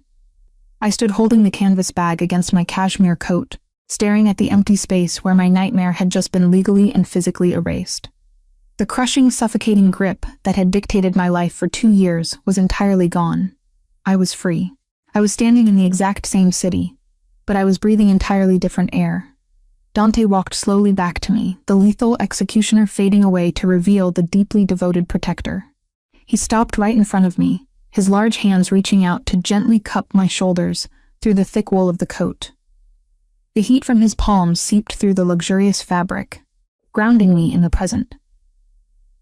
"The debt is settled," the sovereign murmured, his eyes locking onto mine with a dark, consuming warmth that chased away the final remnants of the morning chill. "The books are closed. No one will ever use your history against you again, Clara." I looked up at the protector who systematically dismantled my prison to build me a sanctuary. He had respected my intellect, shielded my body, and permanently eliminated my demons with flawless, poetic justice. The hypothetical fear of the underworld had completely vanished, replaced by the staggering realization that I was standing beside the only man capable of guarding my fragile heart. I let out a shaky, triumphant breath, stepping forward to press my forehead against the solid, unyielding muscle of his chest. The smell of aged whiskey, cedar, and cold winter wind filled my senses. "Take me home, Dante," I whispered, the words a willing, absolute surrender to my new reality. He wrapped his massive arms securely around my waist, pulling me flush against his warmth, shielding me from the winter wind. The lie was entirely dead. The reality was ours. The transition from the freezing, violently charged atmosphere of the service alley back to the impenetrable sanctuary of the Rossi estate felt like stepping across the threshold of 2 entirely different dimensions. The reinforced wooden doors of the penthouse clicked shut behind us, a solid, mechanical sound that permanently locked the terror of the past 2 years outside. The ambient warmth of the grand foyer immediately enveloped my chilled skin, carrying the rich, grounding aroma of freshly brewed espresso, polished mahogany, and the faint, sweet scent of burning cedar from the library hearth. I stood on the hand-woven silk runner, my fingers still desperately clutching the damp canvas bag against my chest. The adrenaline that had kept my spine rigid during Tyler's final, pathetic confrontation was finally beginning to evaporate, leaving behind a profound, marrow-deep exhaustion that threatened to buckle my knees. "Give me the coat, Kara," a gentle, maternal voice softly from the shadows of the corridor. Teresa stepped into the amber light of the foyer, her dark, observant eyes immediately scanning my pale face for any signs of physical distress. The older housekeeper moved with the quiet, flawless efficiency that defined every aspect of Dante's household. She did not ask about the details of the tactical operation on the waterfront, nor did she inquire about the man who had just been exiled from the state under the strict enforcement of the Rossi syndicate. She simply understood the precise toll that survival extracted from a human body. Her warm, weathered hands reached out, carefully sliding the heavy, bespoke cashmere overcoat from my trembling shoulders. The sudden loss of the garment made me shiver, but Teresa was already wrapping a thick, heated woolen shawl around my arms, instantly replacing the armor with domestic comfort. I let out a long, jagged sigh, my grip on the canvas bag loosening just enough to restore circulation to my white-knuckled fingers. "It is over, Teresa," I whispered, the words feeling entirely foreign on my tongue. "He is actually gone. I don't have to look over my shoulder anymore." The older woman offered a soft, knowing smile, the lines around her eyes deepening with ancient, unshakable wisdom. She reached out and patted my cheek, a gesture of pure, unconditional comfort that made the back of my throat ache with unshed tears. "The monsters outside these walls are loud, Clara, but they are fragile. The man who guards this house does not offer empty promises. When Dante Rossi decides a threat is finished, the earth simply swallows it whole. Come into the kitchen. I have prepared a specialized infusion of chamomile and dried valerian root. You need to stabilize your nervous system before your body completely crashes." I followed her down the wide plank mahogany hallway, the silence of the estate wrapping around me like a protective cocoon. Dante had detoured toward his private communications room the moment we stepped off the elevator, needing to verify with Marcus that the charter flight carrying my abuser had successfully cleared Boston airspace. His absence gave me a fleeting, necessary moment to process the monumental shift in my reality. I sat at the massive granite kitchen island, watching Teresa pour the steaming, golden liquid into a delicate porcelain teacup. The heat radiating from the ceramic seeped into my icy palms. I took a slow sip, the earthy, soothing flavor immediately easing the tight knot of anxiety that had lived in my stomach for 24 months. After finishing the tea, my professional instincts, honed by years of strict academic discipline, demanded immediate action. The fragile, unbuffered cotton rag vellum inside the canvas bag had been exposed to severe temperature fluctuations and dangerous levels of winter humidity during Tyler's reckless escape attempt. As an archivist, I knew that every passing minute increased the risk of the highly acidic iron gall ink oxidizing further, potentially causing catastrophic microtears in the cellular structure of the 19th century parchment. I excused myself from the kitchen, thanking Teresa for her quiet care, and walked swiftly toward the east wing. The private study was exactly as I had left it yesterday afternoon. The damaged Baroque seascape leaned against the wainscoting, its cupped paint slowly flattening under the synthetic resin I had previously applied. I bypassed the artwork and moved directly to the heavy leather-topped desk, switching on the green glass banker's lamp. I carefully unzipped the damp canvas bag and extracted the custom archival sleeve holding my great-grandfather's final correspondence. I laid the clear, acid-free folder flat onto a pristine sheet of white blotting paper. I needed to verify the pH balance and ensure no microscopic moisture had penetrated the seal. Opening the mahogany art restoration kit that Dante had gifted me, I selected a pair of bamboo tweezers and a soft bristled drafting brush. The methodical, hyper-focused work of preservation was my oldest coping mechanism. It grounded me. It reminded me that broken things could be saved. The thick wooden doors of the study pushed open. I looked up, my hands hovering defensively over the fragile document. The towering, lethal sovereign of the Boston underworld stepped into the pool of amber light.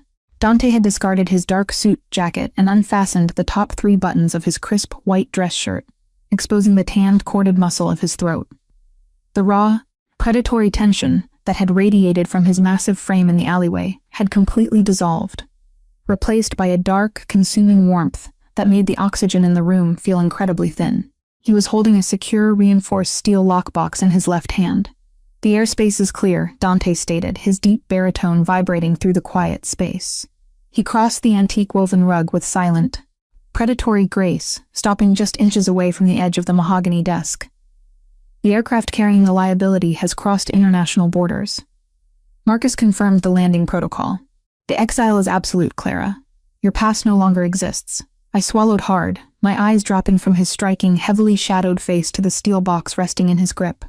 I knew exactly what was inside.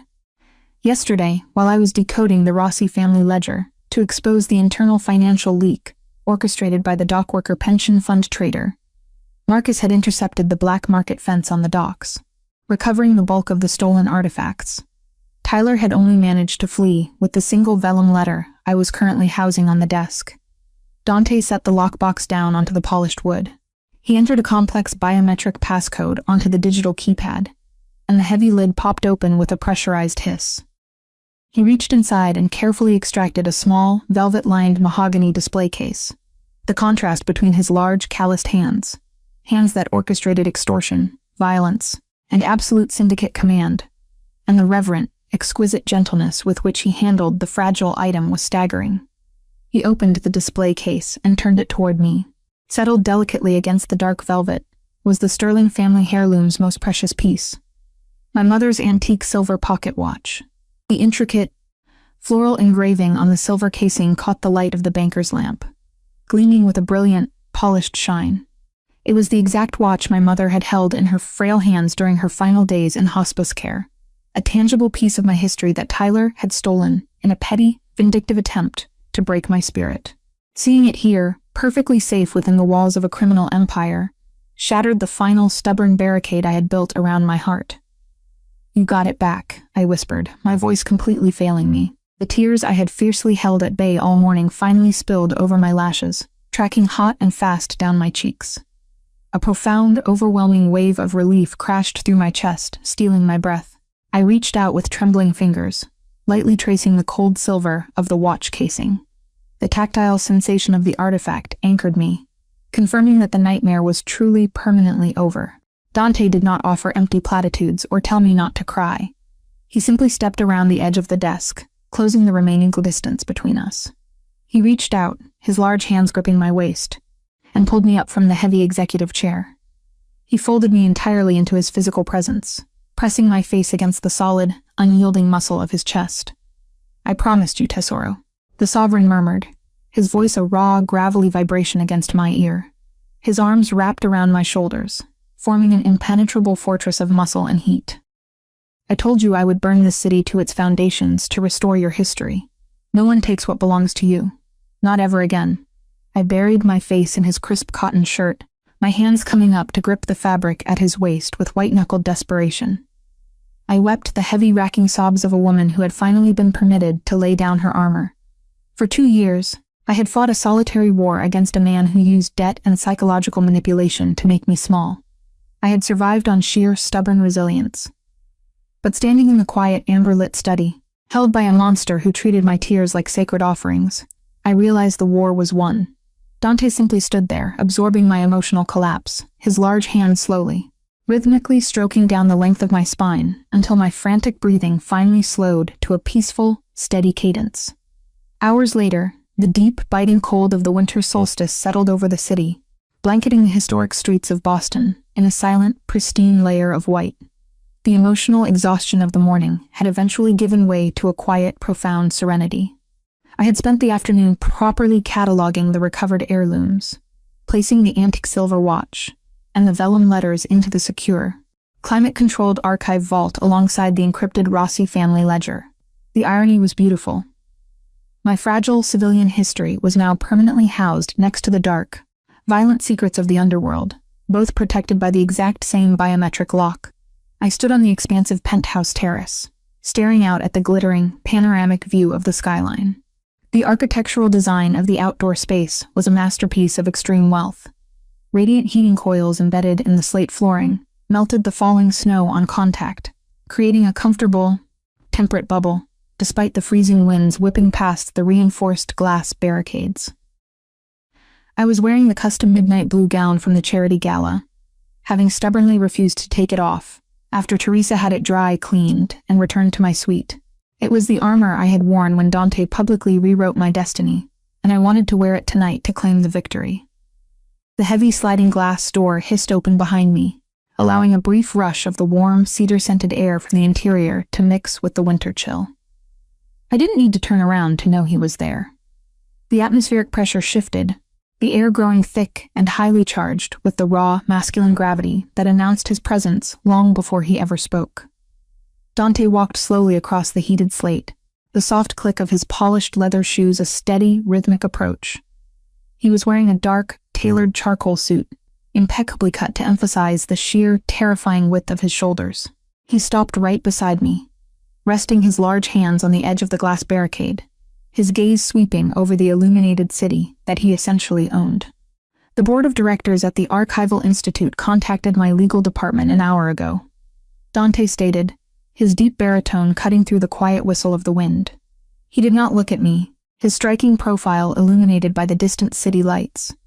They have formally reviewed the fabricated misconduct allegations Tyler Finch submitted. Recognizing them as baseless harassment, they have dismissed the claims entirely. Marcus ensured they understood the severe legal consequences of pursuing fraudulent charges. Furthermore, they are offering you a tenured position as the head of historical preservation, complete with a fully funded laboratory. A soft, triumphant laugh escaped my lips. The career I had desperately tried to protect was not just salvaged. It was elevated to a level I had only dreamed of. They are terrified of you, I observed, leaning my forearms against the cold glass. They are terrified of the Rossi name. Dante corrected smoothly, turning his head to look at me. The storm-gray depths of his eyes were completely devoid of their usual violent churn, replaced by an intense, consuming devotion that made my pulse accelerate. But they are promoting you because you are brilliant, Clara. You decoded the internal leak in my family's ledger in a matter of hours. You found the exact routing numbers the traitor used to siphon him the dockworker pension funds. You possess a staggering, uncompromising intellect. The Institute is simply recognizing the sovereign competence I saw the moment you analyzed that damaged Baroque canvas in my study. I turned to face him, the heavy silk of the midnight blue gown rustling against the slate floor. The contrast between my past and my present was absolute. I should have known something was wrong when Tyler insisted I wear a cheap, muted gray dress to his investor dinners. I whispered, the memory feeling like it belonged to a completely different lifetime. He wanted me invisible. He wanted me small. The night he grabbed my wrist in that corridor, I thought my life was over. I thought the crimson silk dress I wore was just a pathetic, failed attempt at bravery. Dante shifted his weight, closing the narrow distance between us. The heat radiating from his massive body was a physical force, immediately enveloping my chilled skin. He reached out, his long, calloused fingers gently brushing a stray curl away from my cheek. The night your ex-boyfriend tried to break you in that corridor was the night you accidentally got into a car with the ultimate ruler of Boston, with the city lights shining as witness. Dante murmured, his voice dropping to a low, lethal whisper that vibrated directly against my collarbone. And it was the greatest mistake he ever made. Because you did not cower, you fought back. You threw yourself at a shadow and you demanded sanctuary. He didn't pull away. Instead, his hand slid from my cheek down to my left wrist. He gently lifted my arm into the space between us. The angry, purple fingerprints that had circled my delicate skin for weeks had finally faded into a faint, yellowish memory, completely overshadowed by the smooth, healthy flush of my flesh. He lowered his head, pressing a soft, reverent kiss directly over the fading bruise. The touch sent a jolt of pure, electrical fire straight down my spine. The lie served its purpose, the mafia boss continued, his breath hot against my skin as he looked up through his dark lashes. The fake engagement dismantled his leverage. The media spectacle provided you with an impenetrable shield. The debt is settled, Clara. You are legally, financially, and physically free to walk out of that grand entryway right now and never look back. My breath hitched. The sudden hypothetical proposition of leaving the fortress caused a sharp, visceral spike of panic in my chest. I didn't want the door to open. I wanted him to lock it permanently. I am not asking you to stay because you owe me, Dante clarified, his jaw tightening as he registered the flash of fear in my eyes. He released my wrist and took a deliberate step back, giving me the space to make an absolute, uncoerced choice. I am a monster who deals in violence and extortion. My world is dangerous, complicated, and entirely unforgiving. But I am asking if you are willing to stand beside the criminal. Not as a civilian seeking protection, but as an equal partner. He reached into the inner pocket of his tailored suit jacket. He didn't produce a weapon, or a legal contract, or a dossier of blackmail. He extracted a small, exquisite black velvet box.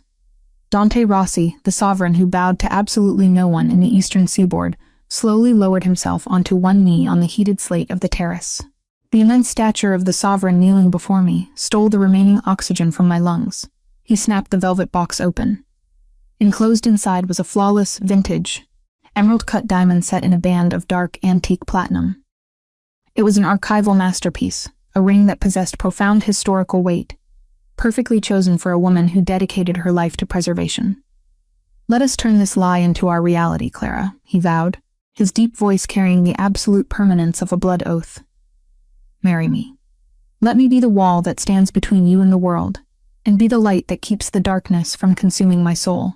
Be my wife. The tears I shed this time were not born of relief or exhaustion. They were the physical manifestation of pure, unadulterated joy. The extreme safety fantasy I had desperately craved was kneeling in the snow, offering me a crown forged in the fires of the underworld. I didn't hesitate. I didn't overanalyze the geopolitical consequences of marrying a syndicate boss. I simply looked at the partner observing my scars and choosing to worship my resilience. Yes, I breathed, my voice trembling with fierce, unwavering certainty. Turn this into our reality, Dante. He stood up in one fluid, commanding motion. He removed the antique platinum ring from the velvet box and slid it onto my left ring finger. The heavy metal settled perfectly into place, a cold, absolute declaration of his protection and my willing surrender. Dante didn't wait for another word. His large hands clamped around my waist, pulling me flush against the solid, unyielding muscle of his chest. He lowered his head and his mouth crashed down on mine. It was not a desperate collision to scare off an abuser. It was not a calculated, theatrical display for a sea of flashing cameras. It was a passionate, genuine, devastating kiss that sealed our future. His tongue swept past my lips, tasting of aged whiskey and absolute devotion. I tangled my fingers in his dark hair, kissing him back with a fierce, answering heat that completely short-circuited my nervous system. Every point of contact, from the crush of his chest to the grip of his hands on my spine, was a vow of permanent sanctuary. We stood entwined on the edge of the terrace, the freezing winter wind whipping around us, entirely untouched by the chaos of the city below. I had once stared at the wine spreading across the white tablecloth like blood seeping through gauze, terrified of the impending ruin a weak, narcissistic man would bring down upon my head. I had perfected the art of being invisible to survive. But tomorrow would bring its own challenges. Dante would have to navigate the violent, complicated politics of the Rossi Syndicate. I would have to lead the Historical Preservation Department under the intense scrutiny of the Academic Board. Life would continue in all its dangerous, imperfect glory. But right now, wrapped in the massive arms of the most dangerous man in Boston, with the city lights serving as our silent witness, we had everything we needed. We had a love built on a foundation of scars, survival, and the stubborn refusal to ever be victims again. The fake contract had burned away, leaving behind a profound, unwavering truth. True safety was not the absence of danger. It was finding the one monster in the dark, who was perfectly willing to tear the world apart to keep you safe. And as Dante deepened the kiss, locking the rest of the universe out, I knew with absolute, beautiful certainty that I was finally home.